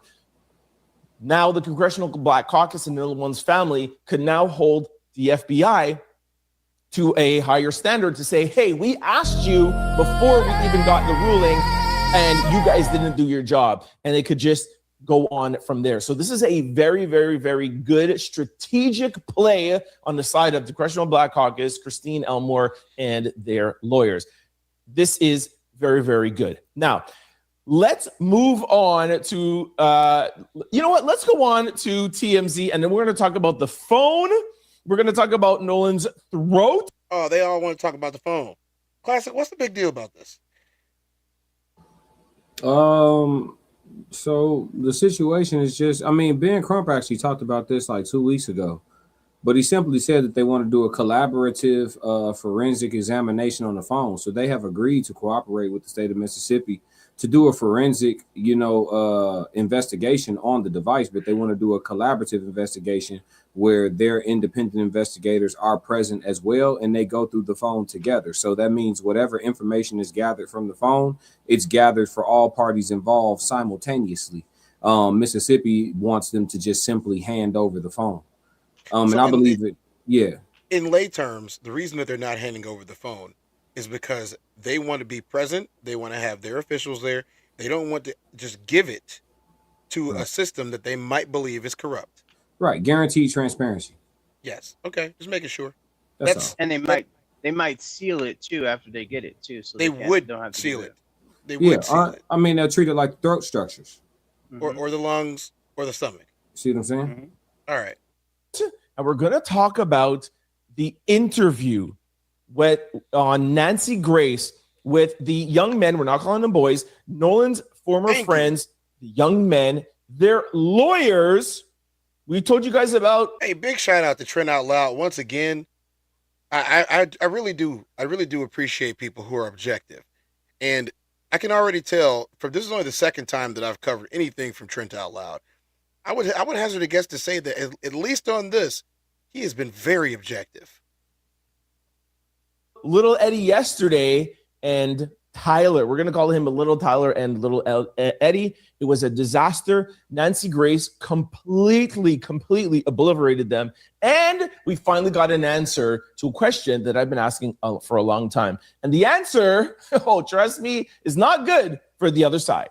As you are all very aware, I have been dragging TMZ almost daily for their biased reporting. And what I would say is actually just horrible journalism for the things they've been putting out with Nolan Xavier Wells. We have documented that on this channel and all of my socials. And I've gotten a lot of support from other content creators when it comes to that. Now, we now are seeing that pressure get to TMZ because Charles over here was sent over to the Don Lemon show, and you're going to see for the first time TMZ is backtracking on their statements when it. Hey, what does Charles and Tristan have in common? Only one thing that I can think of. Comes to the young men, Nolan's former friends, and TMZ's stand. You're going to hear Charles say that he thinks they are acting weird. The friends are on a PR, PR blitz to change public opinion because they believe that they in the court of public opinion they're not doing so well. I think it's weird, and now they've got this lawyer, and they're sitting down and doing interviews. It's weird to me. People are going to say things on the internet. Why does that rise to the level of you need an attorney to now sit down and do interviews to publicize yourself, to try and change the court of public opinion? Why do you care about a court of public opinion? TMZ is caving to the pressure, and now they want to come over on this side. Nah, bro. Do you think that TMZ might know something that we don't? No, they know exactly what we know. They're getting ready for a fight. The writing is all over the wall. Everybody not grabbing lawyers, grabbing new lawyers, grabbing extra lawyers, retaining lawyers, putting money on the books with the lawyers just because nothing's coming. They're all aware that CETO call is verifiable, and they know that CETO call, if nothing else, which there is plenty more, but the CETO call, if nothing else, is going to bring about indictments, and everybody's getting ready to fight. And from what I can see long range, and this is all alleged, this is my perspective, but from what I can see long range is there's already infighting. I told you guys this was going to happen. Yeah. When you have this many people involved in a cover up, there's somebody who didn't put their hands on Nolan Wells and simply just knows too much, who stands to be looking at 15, 20 years in jail. Who wants to sit for 15, 20 years and literally didn't physically do shit? Nobody. Not me. Man, you telling me I can get paid for telling too? Man, sound like a sweet deal. No jail, immunity, and some cash. Man, who do I call? Who do I call? Don't worry, Crystal Bush. Yeah. We got something for that later on in the show. Yeah. Don't worry. See, this chat is so smart.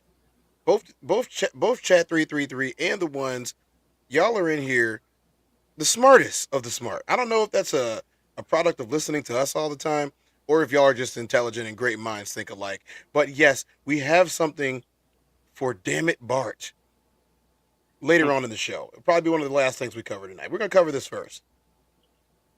Oh, you picked a side. Stay over there, homie. Y'all think you were slick sending the black guy to a black YouTuber, Don Lemon, and you thought we were going to forgive everything that you said for the past month? No, it didn't work when you sent former Officer Tatum, and it's not going to work now when you're sending Charles. All right, so let's keep score. Officer Tatum's 3-4 interviews, not moving the needle. Nobody's feeling sorry for you. You're sending out Charles to Don Lemon, that's not working. Okay, now let's see what the two lawyers are going to do. You guys went to Nancy Grace? No, that was your first mistake. That's facts. You'll see pictured right here beside me. Nancy, little Eddie, still wearing the Carl Cox hat. And then you also see Tyler, which now we're going to call him Little Tyler. Okay.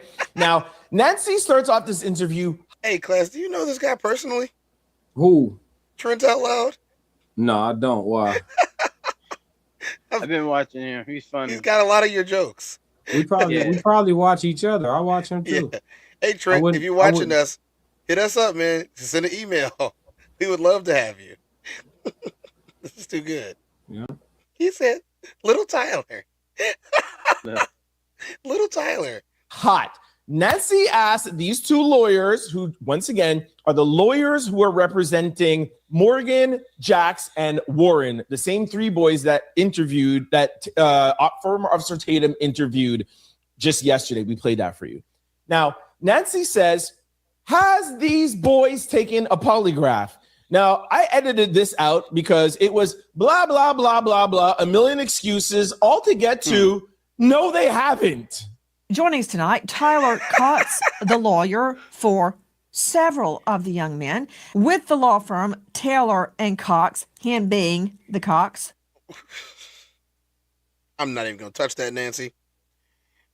Hey. One thing that I have seen to be very prevalent, and this goes back to the beginning of the show, the pictures that Nolan's mother and father have released to the public, they don't look like some of the pictures that the guys leaked to the public. Do they? No, they don't. It's almost like Nolan was a completely different person in their eyes. Yeah, you know what? Let's just go. Also with us, another veteran trial lawyer, Edward Pulsick, attorney for the boys as well. Have your clients taken polygraphs? Nancy, my clients have not taken a polygraph test. And I can tell you why. Because no, they haven't. Okay, before I play the next clip for you, I want to know if you guys caught something in the background of where Tyler was. Now, this part freaked me out a little bit because this doesn't make any sense as to why this happens. This could not be a coincidence. There's too many things going on for this to be a coincidence. Y'all, let me know if y'all see it too. Was sitting, the guy without the cap. If you didn't catch something, I'm going to put up a picture here for you right now and see if you notice something in the background. Look for a bottle. Okay. You see that? This is Nightcap. And on Nightcap, I like to ask, what's in your cup? What's in your cup? Deep? Mine was coffee because I've been up since 3 this morning. Yes. Classic, what you got in your cup? Water. I have. Gotta go to that gym. I have an ice cold cup of water in my hand. I have a long trip that I'm going to take soon. I need to make sure that I'm hydrated. This is a bottle of Verdict. It's not a very common alcohol. And that's all I'm going to say about this. Bottle of Verdict. Where have you seen that bottle before? Let me put up another picture of former Officer Tatum. You see that bottle in the background? Let me explain to you what that is. That is a paid sponsorship. You see in Officer Tatum's picture up in the corner, it said Verdict. Like that was actually a, they call that a watermark, okay? And the bottle in the background. You know what's going on? Officer Tatum and his team work with Verdict to sponsor the former Officer Tatum's YouTube show or podcast, whatever you want to call it. And now Verdict is going out and saying, hey, when you guys are going on talk, we want to pay you for sponsorship. So is that just a coincidence too? No. Why would a lawyer who isn't a content creator have a paid sponsorship with a liquor company? Product placement. It's they do it all the time in the entertainment system. Or so is he an entertainer now and not a lawyer? I'm not saying that. I'm just he owns saying a law firm. We can go deeper than that, but yeah. Well, I mean, if nothing else, it puts these people in cahoots, right? There's a conflict of interest. If Brandon Tatum is not representing these children, but simply a content creator who is pandering on their behalf, and he has a brand deal with the representation of the children. I mean, he has a brand deal with the same company that has a brand deal with the lawyer of one of the children, one or more of the children. There has to be some type of tied in conflict of interest. If not, it at least proves Brandon Tatum's biases. If Have anybody, you ever had a sponsor, if any, and not to that, not in content creation, no. But so I've been sponsored, but not to that degree. Yeah. I have been sponsored. I am currently sponsored. Several brands, as you're well aware of, one of the Pashmina companies, Evolve Chicago sponsors me, as well as a couple of other organizations that sponsor me as well, lifestyle products. I'm not going to call them all out. You know, they don't sponsor me for this per se, but one of the things about having a brand partnership is supporting the other brand partners, right? In whatever they're doing, socially, visibly. Mm-hmm. You must be seen supporting them. That is part of the sponsorship deal. This is why a lot of athletes will get to the Gatorade table and put Gatorade under the table because they're not sponsored by Gatorade.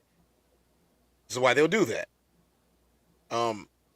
In this case, I don't know why a lawyer with a law firm would be sponsored by the same company as a content creator across the country, on the other side of the country. It's coincidentally. Okay.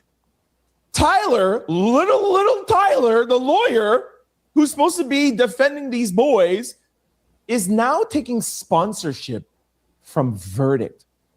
Does this look like lawyers who care? Now, we already totally told you everything about Little Eddie yesterday and how he is Donald Trump's former lawyer and how he works with TMZ, with Ashley Janae, Joel McCann, et cetera, et cetera. We already let you know the type of guy he is. Now we know who little Tyler is. Taking sponsorship dollars to go on Nancy Grace to defend his clients. These are the type of people who we're working with. Okay, now let's move on to the second clip. And Nancy asks little Eddie, how little Eddie got involved in the case. And you're going to hear the blatant. Now, a more clever lawyer would try to like kind of beat around the bush, but not become so evident. Or so obvious. Listen to little Eddie's response. Edward, how did you get involved in this case? Well, I'd rather not talk about that. I can just tell you this. I can tell you that it was through a friend of a friend. You're kidding, right? You're kidding me. You see his little smirk there? This is why I do not like this guy. Okay. Let's move on to what I thought was a very, very key part of the interview. Nancy brings up the two alleged witnesses that I am very suspicious of, because we only heard about these two witnesses that claim they saw Nolan on the island at 6 p.m. We only heard about these two witnesses once Jeanette Brantley cleaned up the audio and enhanced the audio from the STO call, and everybody thought that Nolan was on the boat. That same day or the next day, ABC comes out and says, we have two eyewitnesses. Very, very suspicious. On a case that everything is supposed to be sealed, we don't get any information, but now we hear about two witnesses as soon as we hear the STO call, because they wanted to quiet down the temperature. So that already has me like, So Nancy asked about these two alleged witnesses, and Nancy completely tore them apart here. Nancy says, listen, I am a trial attorney, and I know what to do with key witnesses and when I put them up on the stand. And Nancy highlighted things that she would say in front of a jury if the prosecution wanted to bring key eyewitnesses. Nancy says, first of all, do these two eyewitnesses, do they? Don't let them hear what Nancy say yet. Please do me a solid. I know some people think it's taboo to do so. We don't. We're not too proud to ask, not beg. But if you are not here hate watching, hit the like button from wherever you're watching from. Just go ahead and take a second, hit the like button. It's completely free, and that's all we asking for. Nobody's dry begging for cash apps. Nobody's dry begging for super chats. We just simply ask that you hit the like button for us for free. If you're not hate watching, if you hate watching, we don't expect anything from you. Now back to what Nancy said. Most definitely. No, Nolan, because how are they able to identify? Do they know him? How long have they known him for? Then she would ask, how far away were you to identify Nolan? Were you 10 feet away? Were you right up front? Were you having a conversation? Were you 50 feet away? And she says, by the way, this is in the law books, that these are things that are legally allowed to ask, okay? Was there sufficient lighting? She said it was 6 p.m. Was it lighting? Was it getting dark? Was it whatever? She also says, what were the conditions? Another key factor is, were they sober? Were they of sound mind and body at that time when they saw Nolan? Now, anybody who you speak to about this 4th of July, what is the one thing everybody says? Everybody was having a good time and drinking. By 6 p.m., these two witnesses, what state of mind were they in? Right. A good lawyer, and trust me, Nolan's family is going to make sure, especially Christine and Elmore, they're going to make sure that they have the best of the best. A good lawyer will tear up these two witnesses on that stand. Did you have anything to drink today? Yeah? Boom. You're already done. You know what I'm saying? Okay. Right. Then they go back to distance, glasses, or whatever, etc. Now, here is the answer that little Tyler and I think little Eddie chimes in. Listen to their answer of the two witnesses. I can confirm to you that these witnesses know Nolan. They've known him for a long time. They were able to make a positive ID, and they told that to investigators. They told them that from the very start. Had they been drinking? That I do not know. What? How are they sure it was 6 o'clock? How do they know it was 6 o'clock? Did they go, oh, there's Nolan Wells at 6 p.m.? Well, I'm pretty sure, Nancy, they were aware of the time. Tyler, here's my question to you. Are these witnesses friends of your clients? I don't think they're friends, and they're not even the same age. Okay. Next question. He didn't say no. He didn't say How no. many witnesses? No. He didn't say no. Okay, I'm going to train this chat a little bit. Are they friends of your client? Are they friends of your client? Are they friends of your client? I don't think that they're friends. They're not even the same age. Bart ain't the same age. Damn it, Bart ain't the same age. No, Bart's 3 years older than them. Bart ain't the same age. I'm just saying, like, don't say they're not friends because they're not the same age. Bart ain't the same age. I want you guys to look at what happens during the breakdown as this starts to deteriorate. This goes from an interview to Q&A to an interrogation. Nancy is a shark in the water, especially on this case. Anytime you can witness something go from an interview to an interrogation, it's because she has picked up on behavior that looks, feels, or sounds guilty. Disingenuous behavior is a reason to go into interrogative mode or interrogative. Whoever wants to say it that way, it does not matter. Y'all know what I'm talking about. Colloquialisms. Tomato, tomato. Place him there on the island at 6-ish. At least 2 that I know. 2. That I know. Do the witnesses know each Qualifying other? statement. Yes. Were they together that day? Yes. Notice in that clip, Nancy asks, does these 2 witnesses know your clients? Do they know Morgan, Jax, or Warren? And they say, I don't think they're friends, and they're not even the same age. You notice how there's no direct answer there, and then he just went to age? Okay. Also, a thing that I would have loved Nancy to ask is, haven't we heard of thousands of people on the island? If there was thousands of people on this island, and let's just say there's even a little less by 6 o'clock, how come only 2 people saw Nolan? Like, we hear, like, there's no trees, there's no obstruction, it's just one big open area. You're telling me on an island with a bunch of white people, there's one black kid there, and you're trying to tell me only 2 people were able to identify and see Nolan on an island with a bunch of people? Very, very suspicious. Okay, now let's move on to a topic that I have been talking about for days on this channel and my socials. The very, very important picture/video that, if true, would exonerate the boys, because this picture/video they claim was taken July the 4th when Warren was on the phone with Cito. And if Wait.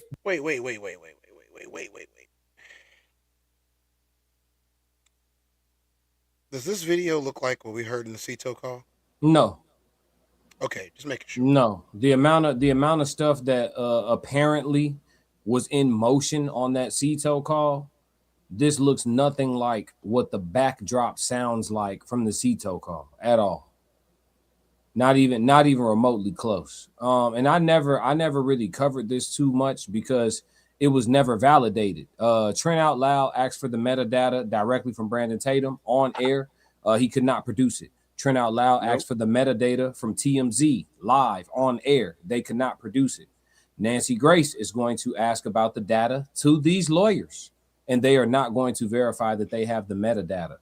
If you want to say some evidence is not evidence, this is it. They're trying to dispel the Cito call when it's clearly verifiable.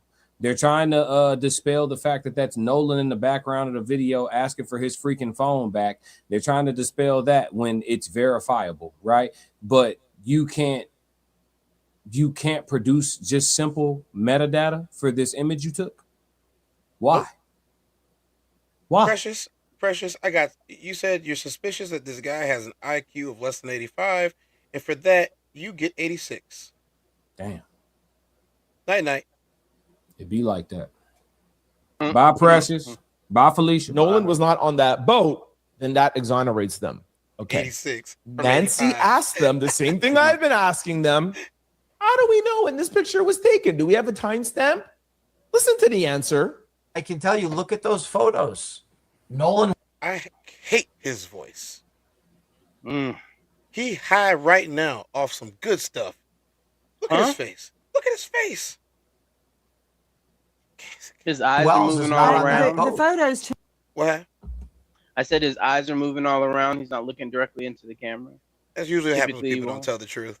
To me, are very convincing. Let's see the photo they're talking about again. Yes, I'm glad we agree about that. I'm What glad we do agree. I know what time that was or what day that was? Is there a timestamp? I mean, I take everything with a box of salt. When was that taken? Where was it taken? What time was it taken? Yeah. I'm curious. Is it timestamped? Nancy, you've been trying this case for over 30 days. The facts are the facts are the facts. These boys had nothing to do with the Nolan Wells. Okay, Pause. She asked a question. A question. Do you have the timestamps for the photo? Nancy, you've been covering this case for 30 days. Do you have the timestamps for the photo? The evidence is the evidence. Do you have the timestamps for the photo? Listen, do you have the timestamps for the photo? They playing in our face like we stupid. That's what this is. In the words of Dr. Umar. That's what this is. That's all I'm saying. My bad, Tiz. Sorry. You got hey, I ain't stopping you. I'm just saying, anytime you do not answer a question directly, it's because you do not want to incriminate yourself or your clients. This is a fact. This is a investigative tool that is used by lawyers. And like I said last night, why are we using the language of litigation if there's no foul play? Right. Why are we using the language of litigation? I cannot confirm or deny. That's litigation language. Mm-hmm. I'm not made aware. That's litigation language. That's on the witness stand language. Okay. Y'all want to keep playing this game? Let's go. Nancy, give it to him. Time was it taken? Yeah. I'm curious. Is it timestamped? Nancy, you've been trying this case for over 30 days. The facts are the facts are the facts. These boys had nothing to do with the Nolan Wells. Okay, when was the timestamp on that video? Nancy, I'm going to answer it this way. There is no evidence that ties Warren, Morgan, or Jax to any crime because they did not commit a crime. They had nothing whatsoever to do. Right. And there's again, nothing. what's timestamp on that video? But that's not our burden. See, that's the problem. You're putting this burden on us. Again, burden of proof. Why are we talking about litigation? Right. When there is no charges? They're defending the case. They are being criminal defense lawyers when apparently, from what we've been told, no crime was committed. Are there mitigating circumstances for the litigation? No, there isn't. Yeah. Classic. Do you own a 96 Bentley or Lincoln Continental? Not right now. Okay. So it wouldn't behoove me or you for me to ask you questions about what tires they use. Right. What type of gearbox is best? Right. The oil viscosity. Right. Okay, just making sure that if I'm saying something that's irrelevant to what I'm actually talking about, then I must be either hiding something or trying to direct you to another place. Why are they're acting like this is a case and they're defending it in court? I'm surprised one of them didn't yell objection.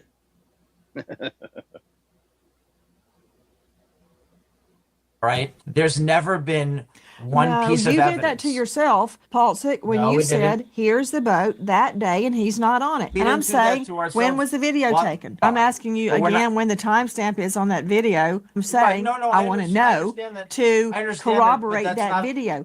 I understand that, but that's not a relevant question for your present guest since we didn't make the video. But it's a relevant question because you put the video out and you were the one that said that he wasn't on the boat.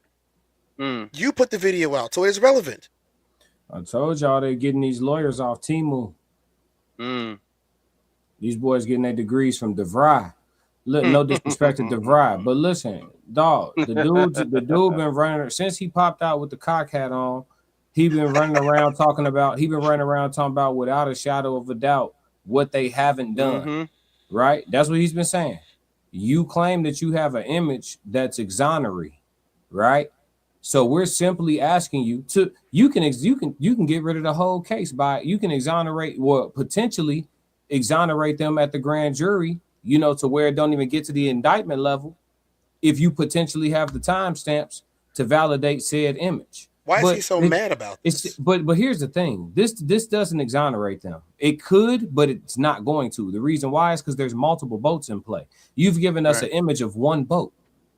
You've given us an image of one boat. There still needs to be a full investigation of whether or not he was on any of the boats. I would say that you had a point, except for the fact that the same lawyer said that this video was taken at the same time as the CETO call. Right. He did. Warren actually said that. Well, yeah. Who was sitting next to Warren? He corroborated it. Yeah. Right. For sure. But I can tell you this. Okay. Well, you showed me. Whoa! Why are you looking up and to the right? Watch him up and to the left. Watch him do the shifty. Watch him get shifty. He got that sniff twitch. Yeah. Hey. And look at this cheeseburger above him. It's just like. Yeah, bro got that sniff. He got that sniff twitch. He looking at him like, dude, stop talking. Dude, stop talking. Dude, stop talking. Right. We caught stop talking. I told y'all about the angles of Nancy Grace's eyes and face when she get like this. It's a shark in the water, man. Yeah. Video. She's coming. And that's why I'm asking. I can tell you, look at those photos. I can tell you, look at those photos. I can tell you, look at those photos. Ladies and gentlemen, I think it is safe to say that picture / video, because I actually think it's actually a live picture. If you notice, they're not even really moving around there. A video, people would be moving, the water would be moving. I think it's safe to say that picture / video was not taken when they claim it was taken. Because as you all know, Officer Tatum told me he was going to send it to me. I have it in my DMs. I showed you guys a bunch of times. He hasn't sent it to me. Harvey on TMZ, when I was on there, he said, yeah, I saw it. Okay, cool. Send it to me. He hasn't sent it to me. And now Nancy Grace has asked these young men's lawyer when the picture / video was taken, where's the timestamps? And they can answer the question. And that is why they are going to hinge their entire case on these two witnesses that we still know nothing about, and that any good defense lawyer could literally rip to shreds. Put me in the courtroom. I will totally destroy these two witnesses and ruin their credibility. And unfortunately, Trent, you have to have passed the bar in the United States to be able to actually do that, which doesn't really make any sense in my opinion, because citizens should be able to hold other citizens accountable. You shouldn't have to pay $30,000 for somebody to do a job that you can do yourself, but it is what it is. No jury will take their word. I'll tell you right now. Okay? So this is looking good for our side. Okay? If these are the two lawyers that we got to go up against, yo, you put me in there, man. I could win the case. Okay? Now, talking about cases and talking about the other side, let's move on to something very, very important. Nolan's phone and Nolan's through. All right, here we go. Since we got all the boogaloos inside the chat that are asking, it's too late for me. They're asking questions about the phone and the throat. Why is this so important? We're gonna find out right now. Before we even let Trent get on with his diatribe, Classic, what do you got to say about the phone and the throat? Listen. When we get the throat structures, y'all can listen, when we get a chance to look at them throat structures, and we'll sit down and look at them with you. Pathologist Mitchell will sit down with your Mississippi pathologist and go over the throat structures and the lung meat and the stomach meat and everything else we need to look at to complete the autopsy from an independent level. Whatever collaboration needs to be done to complete the autopsy at an independent level, the same collaboration could be done to complete the investigation on the phone device at a state level. Right? Mississippi wants access to the phone. Okay, let's collaborate on it. We want access to them throat structures, to the lungs and all of that. Let's collaborate on it. I mean, if we're all trying to get to the bottom of this thing, I don't see what the issue is, right? But if we aren't, then I can see why there's an issue. So it's fairly simple. They said that they're willing and ready and able to cooperate. I don't understand the desire or the need to go through the phone independent of the independent investigators. Why do you need to do that? Is there something that you would like to do that you wouldn't like anyone to bear witness to? Would you like to, you know what I mean? Or is it your goal to get your hands on the device and put that thing under lock and key to where, you know what I mean? We have to go through a million loopholes to get it back. Like what are you trying to accomplish by leaving out the independent investigators from the examination of the phone? There's been an independent investigation running parallel to your state level investigation this entire time. This isn't new. It isn't anything foreign. It is what it is. So a little bit of cooperation would be nice, right? But since it isn't, then you understand why there's a lack of trust, and you understand why you're not going to look at this phone alone, right? Because we still don't have throat structures. Right. We still don't have throat structures. We got redness in the back of the head and no throat structures. And here's the thing for all the people out there that are like, he's round, get over it. There's no proof. Right. No, literally, there's no proof. They won't give it to us. Right. You can't prove that he drowned. There's no proof that he drowned. And then if there is proof that he drowned, there's no proof of how he drowned. Right. Because drowning could still be homicidal. Right. What's up, Time? Drowning could still be manslaughter. Drowning could still, you get what I'm saying? So there's unanswered questions in regards of innocence as well as guilt. You guys are saying there's nothing to prove the kid's guilty. As of right now, there's nothing to prove them innocent. Well, technically you're innocent until proven guilty. No. There's a dead body. There's no statute of limitations on this. Exactly. You guys are trying to slow us down from asking questions because you know we could literally ask questions forever. There's no statute of limitations on a body. We can investigate this for 20 more years. You can go to jail at 40 for this shit. Warren or whoever did it. Warren, Bart, whoever, anybody who did anything, if anything was done, right? I want to make sure that this is all alleged, right? If anybody did anything, Warren, Wyatt, Bart, Mason, Jax, Eli, the girls, I'm not ruling out the girls. Anybody who did anything, anybody who assisted in the cover-up, all of you will be culpable if the darkness ever comes to light, ever. That's the thing about homicide or murder. If it's deemed that, there is no statute of limitations. There is no, we put that behind us. Absolutely not. Absolutely not. We can ask questions on this for the next 3 decades. This case can haunt you. Tupac's case is being reopened or has been reopened. They're trying it right now. There is no, do you understand? There is no off the hook. Y'all think Warren looking skinny now? His ribs gonna be touching because we gonna keep asking questions, bruh. We're not going to stop. None of us. It's not. There is a army of content creators. This is the new march. I said it the other day. This is the new march. We're not going to get together and let y'all hose us and sick dogs on us and hit us with batons and unlawfully arrest us or harass people going in and out across state lines because they're coming in to peacefully protest. We're not going through all that no more. This is the new march. This is as peaceful as it gets. We're going to keep our foots firmly upon you guys' necks until the truth is unveiled. And we are going to ask so many questions because here's the problem that they're running into. They can't prove the story. So that means that this will be open-ended and we will be able to ask questions and questions and questions and questions until we get closer to somebody looking completely guilty. Do you understand that the walls are closing in? You can't prove your story. The story that you came up with, you can't prove. You said he stayed back with a girl who completely has gone against that. He didn't stay back with us. And she didn't lawyer up. And her family is going against it. And you're right. She didn't lawyer up either. She like, I don't need to lawyer up. I ain't do shit. Moving innocent as hell. So what I'm saying is, since you can't prove your story, we are going to be able to put a diamond in one full court press on this shit until the actual truth comes out. Somebody, matter of fact, I'm willing to bet if something happened to Nolan, there are multiple people whose hands don't physically have blood on them. They didn't touch Nolan, right? But they know everything. Those people don't want to do 10. They don't want to do 10 years for that. They don't want to do 15 years for that. They don't want to do 20 years for that. There's women involved. We know what that is. Estrogen, emotions. Are you guys sure? Are you guys sure? Just stay quiet. Trust us. Trust us. What do you mean trust us? This is crazy. I saw a content creator the other day. You think they're not scrambling in Mississippi? They absolutely are. All of this is evidence of scrambling. Do you understand that for an innocent person or even a person with a clean cut cover up, silence is their best friend? If their alibis and their cover-up was executed as well as they thought that it was, Warren would have never sat down with Officer Tatum ever. Trayston would have never sat down with Tatum ever. None of this talking would be happening. They would go mute.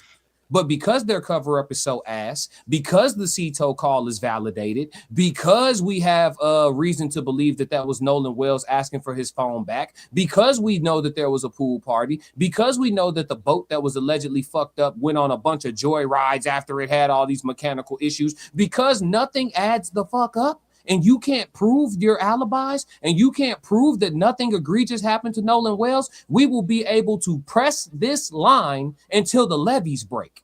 And they know it. And that's why they're moving how they're moving. Silence is your best friend if you got a clean-cut alibi and a clean-cut cover-up and a clean-cut system. You will be the fuck quiet. Right. And they are talking a lot.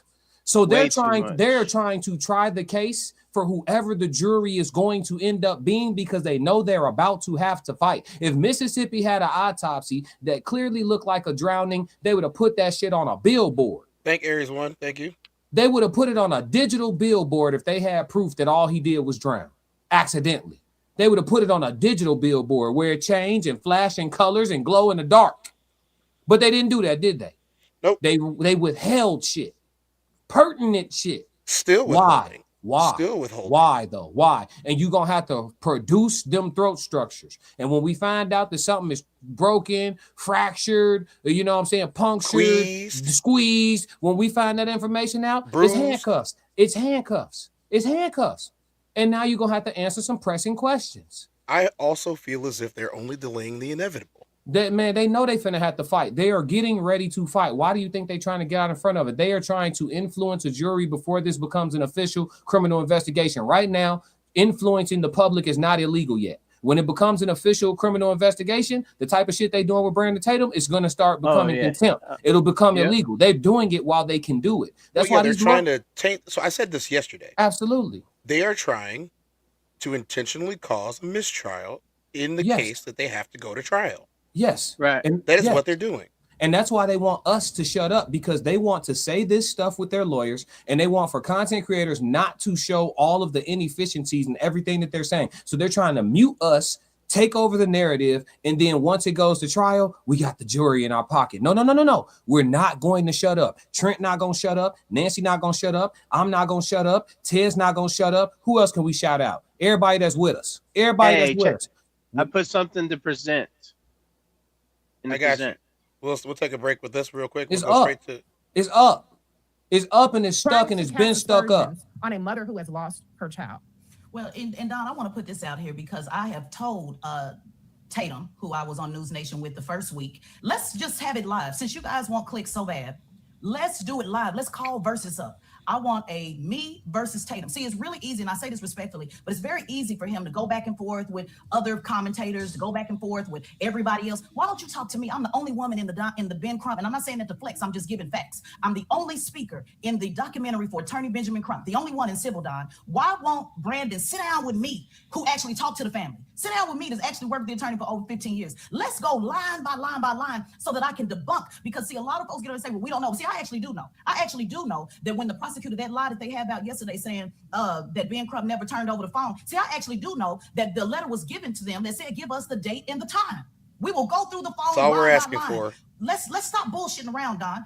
Ask Tatum. Let's do it live. Let's not do, he said I can come to his show. I don't want to go to your show. I don't want you in charge of editing. I don't want you in charge of producing. Let's do it live, him and I, and let's go line by line by line, the timeline. I'm in contact with this family. I'm in contact with Attorney Crump. I know Attorney Crump's record through and through like the back of my hand. Let's really talk about it, Don. And these attorneys, who are Trump attorneys, by the way, the lead attorney is Trump attorney that sued CBS on behalf of Donald Trump. Let's let the people go through and decide, do they want to believe Trump's attorneys or do you want to believe Ben Crump? Do you want to believe Brandon Tatum when he says that Ben Crump only defends when white people are involved? Or can I run down to you the last 10, 15 cases where everybody was black, plaintiffs and all, defendants and all? Do you want to believe Brandon Tatum when he says it's only about race? Or do you want to sit down with me so we can go through the 95% of the other cases that have nothing to do with race? See, it's very easy to sit up here and talk, Don, with people that don't have the information. I say that respectfully because I know everybody's doing their best, but I want to come on in the room, Brandon.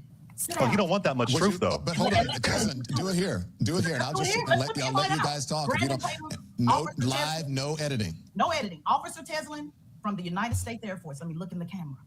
Tezdown Figaro, the What's up, Tez? security police officer, called AKA Defender for the Air Force, is here to serve. Let's do Officer Tez versus Officer Tatum, and let's get to it, and let's do it live, Don. We don't have to worry about no panel. Let's go through the timeline. Let's do it twice. Let's go through what the mama said. Let's go through what the friend said. Let's go through it each and every one. Let's stop talking to ring lights and let's get in the ring. Backstory. Hey, I feel like somebody just got Tez downed, no pun intended.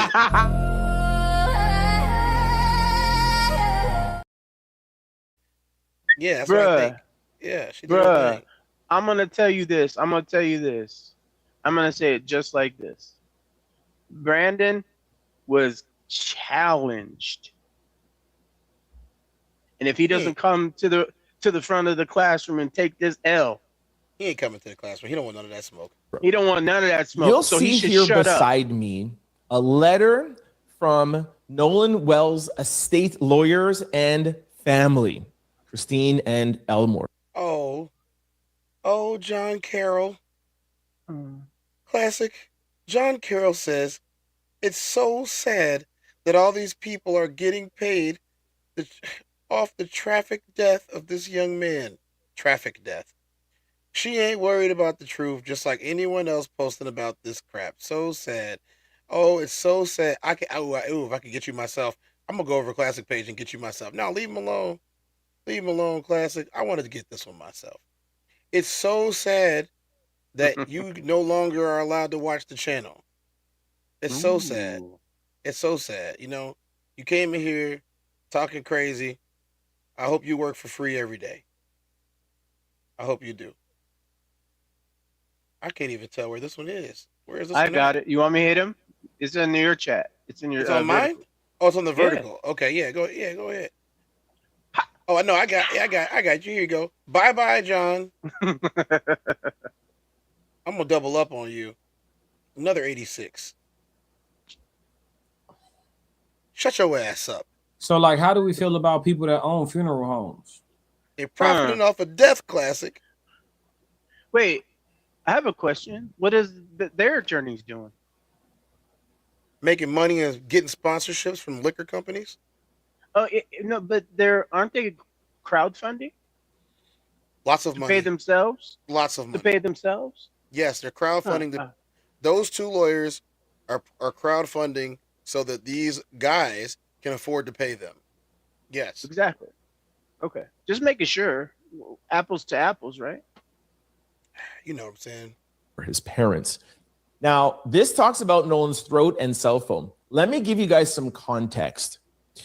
Little Tyler and Little Eddie were on a podcast on Sirius XM, and a caller called in and asked about Nolan's cell phone. Little Tyler says, cell phone? Does anybody notice, have you ever heard anything about the cell phone? The police do not have Nolan's cell phone. That set off a firestorm of where is Nolan's cell phone? Now, for those of you who've been watching this channel daily, we let you know what Benjamin Crump said the day he came out of his meeting with the DA. And he said very, very clearly, he said, we have Nolan's cell phone. We knew that from the beginning. We knew that from when Christine was on Good Morning America. And she said, we have a cell phone. Benjamin Crump said, we would like to go through his cell phone together with you. Benjamin Crump has said 1 billion times, we don't trust you. And they feel like that's a very big key piece of evidence, and we don't want to hand it over. Again, for the people that just joined, nice to see you in here, or maybe. Classic, why would you want to give a piece of information over to a department? In good faith, I would do so. But when I can't get my child's throat structures or the examinations of the lungs and the full examination of the stomach that I need to complete an independent autopsy, I'm no longer operating in good faith. I'm operating in practicality and logic. So You guys are playing some strong arm tactics. We just gonna have to arm wrestle then. And it's not my fault, but that's the situation we've arrived in. I'm not gonna do anything against the best interest of finding out the truth for my child if I'm in this situation, right? So it's not about the emotions of Mississippi. Like, why don't you trust us? Who cares, right? This is an investigation that needs to be done thoroughly. And we would like to, have a hover overhead to oversee that, to make sure that it's being all the way thorough. You know what I mean? And I don't see any harm in that, especially again, if Mississippi and the independent investigators have the same intentions, which is to find out the truth and seek justice, right? If they have the same intentions, there shouldn't be any issues here. So I think the issue comes about when the two investigators don't have the same intentions. We know the independent investigator wants to find answers for the Wansleys. That's the job. Find answers for the Wansleys, right? If that involves criminal litigation on the back end, then that's what that is. But the goal is to find answers for the Wansleys, right? And Mississippi is supposed to also want the same thing. They're supposed to want to find exactly what happened to this young man who ended up dead in their jurisdiction. That's what their goal is supposed to be. So if we have the same mission, why is collaboration so difficult in this regard? Right. And so it's because I think that they don't have the same mission, and it's clear. And then Mississippi's history says that to us. And so there will be no turning over the phone. We can look at this together. As Chris Tucker once said, same time, man. I don't know you. Same time. Not to mention, my question is, if the cell phone was a big deal, why haven't they subpoenaed it?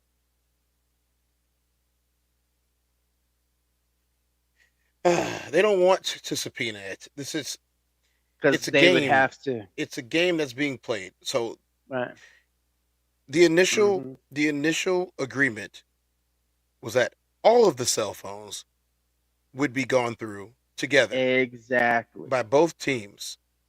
Exactly. The Cox team, the team of Cox, that has decided they don't want to do that. They want them to give it over to the Mississippi State Department. Because wouldn't the boys have to give up their phone too, though? Yes, they would. Right. And they also would have to give it over for examination in a mutual place at a mutual time. Not to sit on somebody's desk, not to get transcripts. They would be going through them together. Right. Because that's the quickest way to get it. Christina Wansley is the executor of Nolan's estate now. Yes, and as we discussed a couple of days ago, they cannot subpoena it because there have been no charges. Right. If there were charges, then they could subpoena it. There has not been any charges. That's why it cannot be subpoenaed. Let's move on. To you, because we don't trust you. And Ben Crump said, we would like to jointly inspect the phone. So now that everything has been going off, the lawyers put out this official document, and I actually really like that they just put out this official letter. They didn't go to anyone's show. They're not doing this. They're not doing that. They're keeping it very, very official. So they sent this letter to the DA. Now, we'll just skip that first paragraph and get to the cell phone. As the legal team has stated previously, including during our in-person meeting with the Wells family and counsel, we have been and remain ready and willing to cooperate in arranging a joint forensic inspection of Nolan Wells' personal cell phone. Why does the DA want to inspect it by themselves? That's why I like that they're keeping it. Thank you, Benjamin Crump. Thank you, Christine. I always told you this. This channel here, we stand with Christine. Whatever Christine wants to do is that what she does. That's her baby. That's her baby's cell phone. That's her son's cell phone. So that's all we got for Trent today. Trish saying the exact same thing that we are. We might as well say it ourselves. Produce the throat structures. Yep. Produce the lungs, the findings from the lungs. Give us a toxicology report. Give us the contents of Nolan's stomach. Right. And give us the completed autopsy, the original autopsy, with Nolan intact. Why haven't they done this? They sent it to the grand jury instead. Now we are under the understanding, not being native Mississippians, that everyone that has this type of case, it all gets sent to the grand jury. Except in this case, it seems as if the grand jury is sitting on their thumbs. Nothing has been sent out. Nothing has been stated. Nothing has been said. We got one report from the grand jury in 40 days. 40 days. And the only thing they said is the findings from the autopsy are completed. They didn't say what they were. They didn't say whether it was good or whether it was bad. Y'all got us for 10 more minutes. We're gonna hit one more thing because we promised it. And that's just about the same type of thing that we're going on right now. There is a issue with Bart Edmonston. You guys want to find out what's going on with Damn It Bart? How do you say that? How do you say that? In too deep? Damn it, Bart. There we go.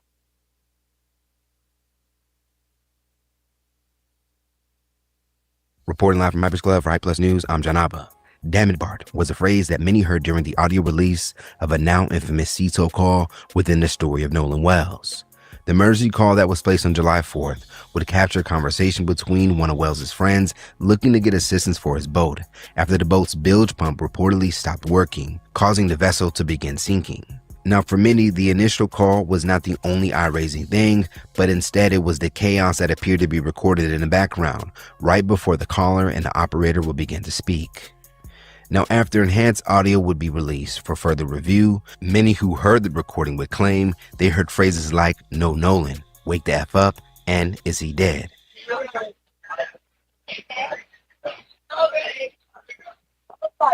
Again, this STO audio has been determined to be true. Determined to be real, not fabricated. Even the undoctored version, by doctored, I mean taken down, isolated, pitched. Even it's been determined to be exactly the same as the unedited clip. So the question here remains, is this enough for, at the very least, a detaining for questioning?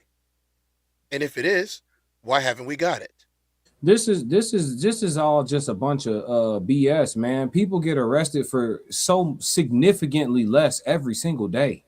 Like, I'm talking about marginally less, like inexplicably less. We're talking about a person who turned up dead here, and all of a sudden evidence is no longer evidence. Do you know the type of shit people get arrested for, bro? Detained for? Yeah. Like the walking down the street. petty trivial shit, bro. They tried to arrest a guy walking down the street. Remember, I played it last week. Yeah, Nolan is dead, bro. Like this whole thing about there isn't enough. That is the true grifting. That is people leaning into, you know, the hustling of the eyeballs of the white supremacists. What you think Brandon Tatum is doing? He grifting to the white folks. Yeah. The racist white America is who he's grifting to. That's grifting, bro. This what we doing is from the heart. You know what I'm saying? Like, we covering this, but yeah, if I'm a monetized content creator, this shit puts food on my table. So if I'm going to put this amount of hours into it, I'm gonna press my monetization button. But I'm not simply here for monetization. I can talk about anything. You know what I'm saying?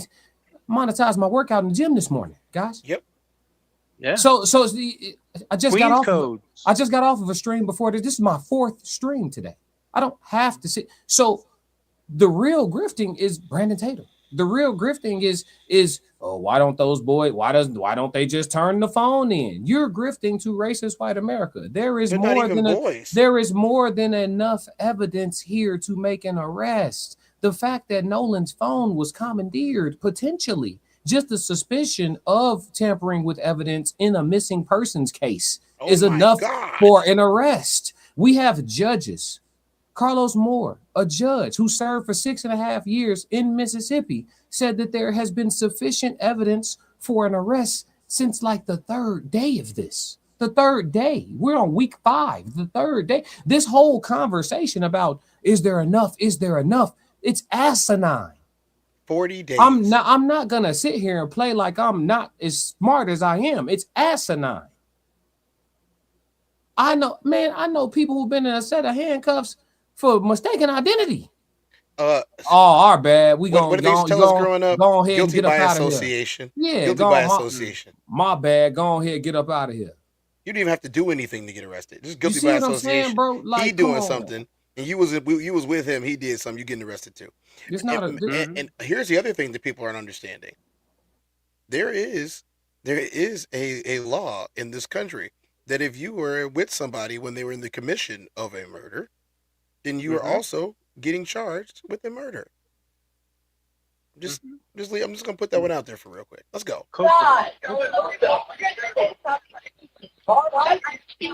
Hey, we're at the west tip of Horn, and For those who would hear the audio in that manner, it would suggest that Nolan Wells, whose death still has no known arrest, may have just been seriously harmed or even killed. As mentioned at the top of this report, and no matter what side it seems that people are on, Damn It Bart would be another claimed thing to be heard towards the end of this questionable moment, suggesting that whatever was taking place, Bart was responsible for it.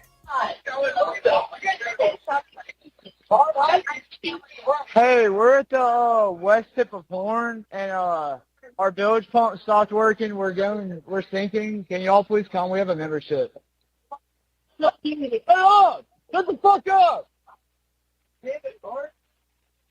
Soon after the background audio would dominate headlines, all eyes began to focus on Wyoming University punter Bart Edmonston Jr., who was later discovered to be a former high school teammate of Wells, as he would be identified as the person who Damn It Bart was directed to. Now, at the top of this week, for the first time ever, in a new interview with online commentator Officer Tatum, 3 of Nolan's associates who were on the boat with him on July 4th would break their silence together about the accusations towards them, the STO call, and other updates around Wells' mysterious passing. What is your thoughts on that phone call to STO? Well, I can go ahead. Whoa.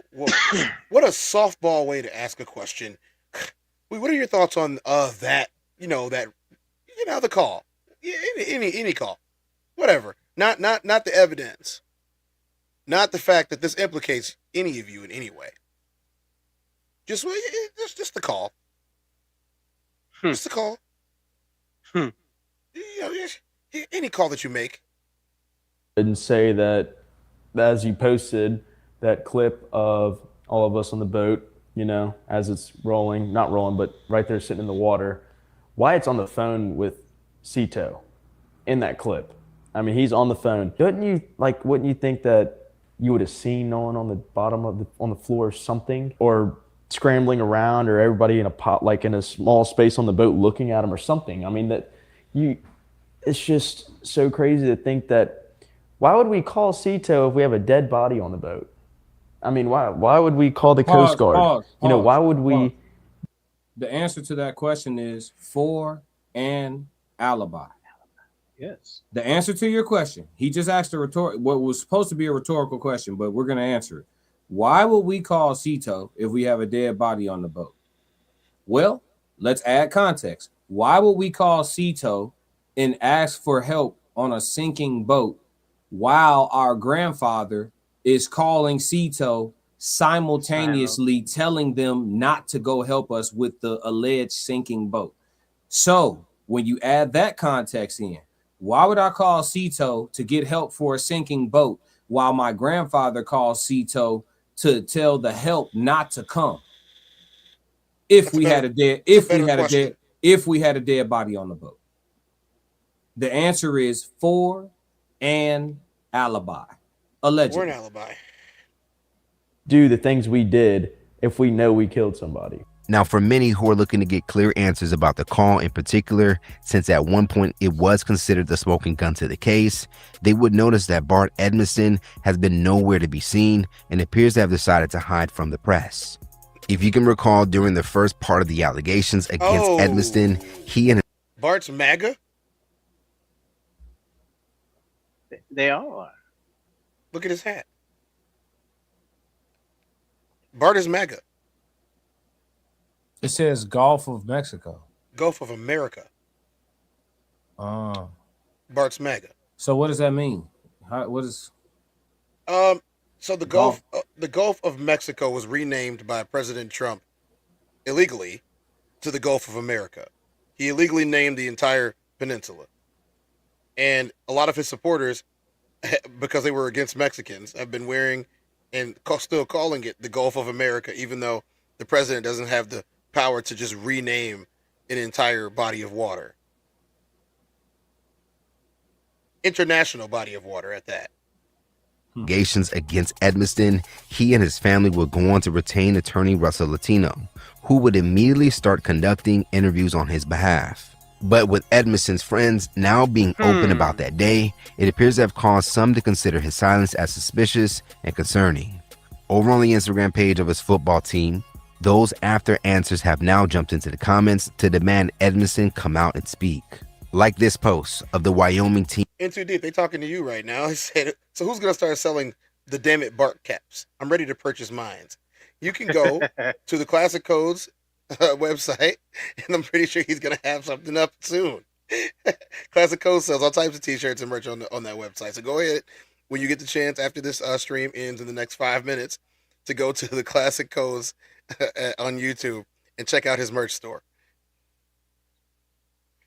Descriptions in the chat, by the way. Yes. Is it only Trump supporters call it the Gulf of America?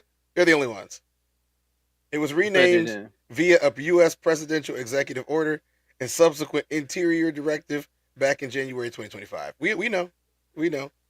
Nobody else has called it that except for those people. In action, one user would go on to write in all caps, "Where the F Bart at?" accompanied by other similar comments, gifs, and questions on the team's page. Now, even on other parts of social media, those same questions in the aftermath of his friends now deciding to speak out continue to circulate, as one user on Threads would ask, why wasn't Bart in the new interview? Now, it can be assumed that Edmonston, at the advisement of his team and family, are thinking his silence may be the best move.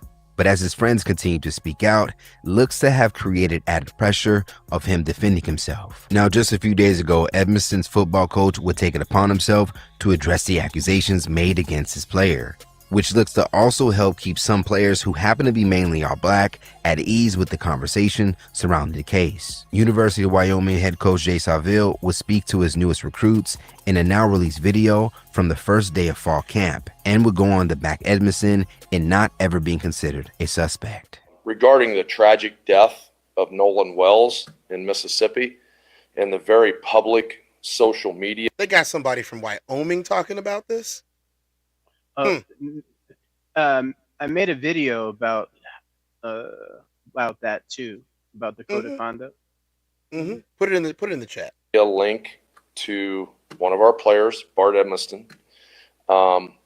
At no time since July 4th has we been aware in any way, shape, or form, has it come to our attention that Bart Edmonston has been a suspect, ever been a suspect, or currently is a suspect. We have no information that has ever linked him to this, okay? And so that's where that's at. We'll have no further comment on it until the matter is, the official investigation is completed. Bart doesn't have a defense attorney and never has had a defense attorney. His family does have a personal attorney, Russell Latino, who was retained to fight defamation issued against Bart and his family. Towards the end of the video, Saville would also... Pause. I knew you wanted to hit that. Yeah, because you can't say you don't have a defense attorney and you have an attorney to defend you. It's a defense attorney. A defamation attorney he goes on offense to defend your name. Yes. Right. He goes on offense to defend your name.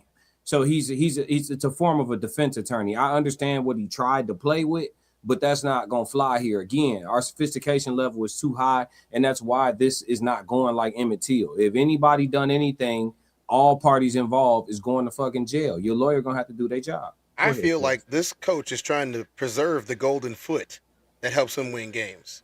Hey, punt. If y'all punting that much, y'all ain't winning. He's a field goal kicker too. If you kicking field goals that much, y'all ain't winning. If your kicker is that big of a piece of your team, y'all ass. He's actually, I think he was like one of the highest scorers on their team. So which means they're not getting in the end zone. They need kicking 4 or 5 field goals a game. Yeah, they need tears down. You know what I'm saying? Oh yeah, I ain't missing no end zones. He expressed that this will be the only comment from the university speaking about it, and that for anyone at the university looking to speak to PY cool is killing your brain cells. Well, it's time for me to kill your ability to comment. Damn. Another one bites the dust. It's a shame what happened to P.Y. Cole. Oh my goodness. Oh my Bart God. about the case should be directed to Latino. Now, despite this, in the aftermath of Seville's remarks, some have gone on to accuse Seville of covering for his player. As one user would say in response to the moment, devils, liars. Now, a part of the ongoing online attacks to the team's social page, that same person demanding that Bart to come out from hiding would also go on to write, I would kick him off the team if I were you. Now, at the moment, it is unclear if Edmonston ever plans to publicly address accusations against him, but his attorney Latino continues to repeatedly say that the enhanced versions of the CETO call is either altered or heard incorrectly. Let's talk about it more in the comments below. Now that we've heard from some of the main people who were present during the infamous CETO call, does this make Edmonston's silence look worse, or do you agree that him not being public about it is the best thing to do? Reporting live from Ibis Club for Hype Plus News, I'm John. I think he's hiding because he knows that if he says anything, he might incriminate himself in one way or another. And that's what he's trying to avoid. Even if he didn't do anything to Nolan, he would know who did, if it is somebody to know who did. And let's face the facts here. From everything that I've seen, somebody did. But Classic, didn't he say something kind of interesting about when Bart helped him? Because he said he helped him close the shore. It's inconsistency. So his attorney Latino said that there was a bunch of witnesses to Bart rendering them aid because when he was rendering them aid, they were still anchored at Horn Island. But on the CETO phone call, Bart is being it's heard clearly in the CETO phone call that he's rendering aid and they are out off of the shore about 3 miles based on their coordinates, and they're in 31 feet of water. So there's an inconsistency there. So, yeah. He also stated that Bart got off of his boat onto their boat to help with something and then got back onto his boat, which would mean that if Nolan was indeed on said boat, Bart and Nolan were on the same boat at the same time, at least for a period of time, and Bart at minimum would have to answer for that. See, I think Bart is trying to stay out of it altogether. Let's say damn it, Bart has to do with him trying to help with the boat. Right. Let's say that. Right. But if there is something done in your vicinity, you still have to answer for that. Bart is trying to stay all the way out of it. My name Bennett and I ain't in it. He don't want to testify. He don't want to do nothing. He trying to just be left out. The problem he's going to have is, damn it, Bart. That's the problem he's gonna have. It's too clear. I just did a full video. For those of you who didn't see it, I just did a full video breakdown on why the CETO call will bring about arrests. And I only spoke about the parts of the call that are not disputable. The whole video, I leaned into the parts of the call that 100% of us heard. Nothing in the background. I only talked about the part, and I talked about the full phone call. Yes, so go and I played the original call with the hold music and everything. I just did that live. Was that yesterday or the day before yesterday? No, it might have been yesterday or the day before yesterday. But the live, it's called why the CETO call will bring arrest. Go to my past live streams to check that out if y'all didn't already, and I tell you guys why no matter what, that CETO call is going to bring about arrest. Because even if they try to dispel the enhanced version with all the elevated background voices so that you can hear them clean, because that's all she did was turn up the volume. So the elevated background voices so you can hear them clean, even without that, just the transcript of Wyatt, the dispatcher, and Captain Seth is enough for people to be arrested. That's all they need. So make sure y'all go check that breakdown out. I put it in the chat. Yeah. It's literally all they need. Got 30K views combined with the vertical. Nice. Very nice. I'm gonna say this in our closing of this. This is not over. This won't be over. And when this does start to come to a head, I'm gonna look at everyone and say, I told you so. Whether it be in civil court, whether it be in the court of public opinion, or where it should be, was in the state court of Mississippi. And it really should start to go to higher courts. It should be in federal court because it happened on federal property, in federal jurisdiction. But it is what it is when you're black. It is what it is when you have all these people that need to be protected by a certain regime of people. Some people might say they've been doing this for quite a while. I'm one of those people that would say they've been doing this for quite a while. At least. There's going to be more information that comes out. Somebody's going to start talking, and I guarantee you the reward is going to start to get a little bit sweeter as time goes on. This is not going to rest, and neither will we. At least not on this. Class, you got anything for the people? Nah, make sure you tap into the Classic Codes and also slide over to Classic Code Sports and tap into Classic Code Sports. Other than that, we do this every day. You know, I'm going to be back in a few hours. Deep? Stay right and stay tight, man. That's all I can tell you. I don't have anything to promote. I mean, I do on my channel, but you know me. I sent the link out. If y'all want to subscribe, just click on my stuff. I'm here to support these guys. These guys are some of the best content creators up and coming.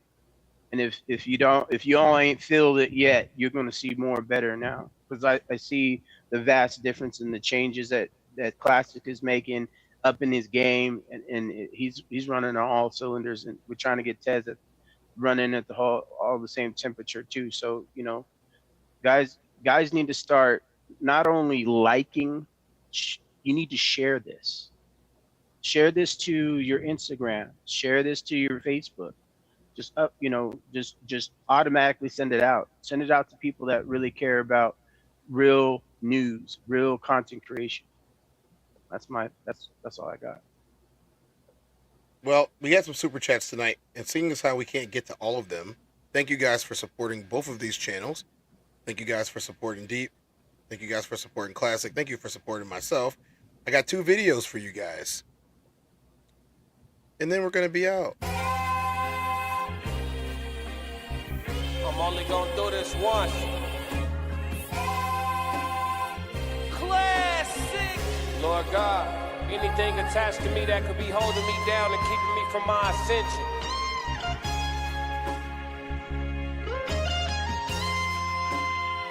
I pray that you detach that from me, so I can fly. They think ill about me, they still around me. Lord God, please set me free. I ain't going out like Gandhi, bet it won't be nobody next to me. Cause I'm watching the people I'm loving the closest way more than the people I don't. It's the people that hurt me the most in this life, be the people that's locked in my phone. They made a mistake, I gave them some grace. I make a mistake and they won't do the same. People be dishing out what they can't take and they take what they cannot get back to the game. I'm unforgiving cause I'm unforgetting. I harbor resentment, I know what you did me. I am not Jesus, it ain't no repentance when I'm on a mission and moving relentless. Been here before, I know the feeling. Think it's forever, the end to be chilling. Mike Jackson, my life is a thriller. Close to midnight, I turn to the villain. Boundaries over sparing your feelings. Sebastian gone, you can cry me a rip. To be great, you gon' have to be different. When you say it, they gotta know that you meant it. Thank you all for coming out again. I'm Tez. I'm 2-4. This is the Tezdown X, the Classic Codes featuring Into Deep. We did it again, y'all. We're going to do it again tomorrow. We are not stopping anytime soon. It is justice for Nolan Wells, justice for Tasia Fortune, and just about every single last one of us who has been marginalized, taken down, or silenced by these kinds of people. You guys have a wonderful night. The mic is hot, the light is red. Let's talk about what the paper said. We kept the files on Tezdown Night Cap.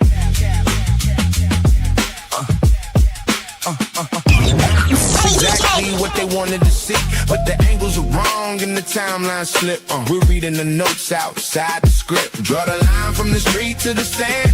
Nothing plays out the way they planned. We kept the fire on Tezdown Night Cap.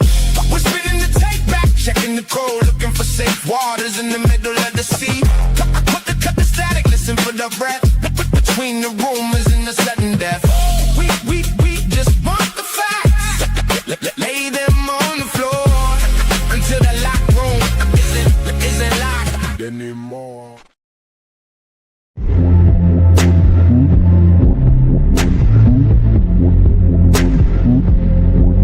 I'm the Tez.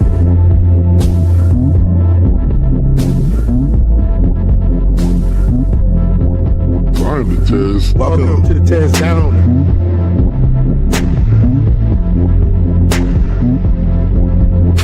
Welcome. I'm the Tez.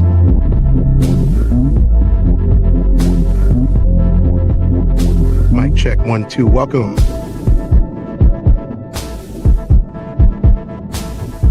Welcome to the Tezdown. Party time.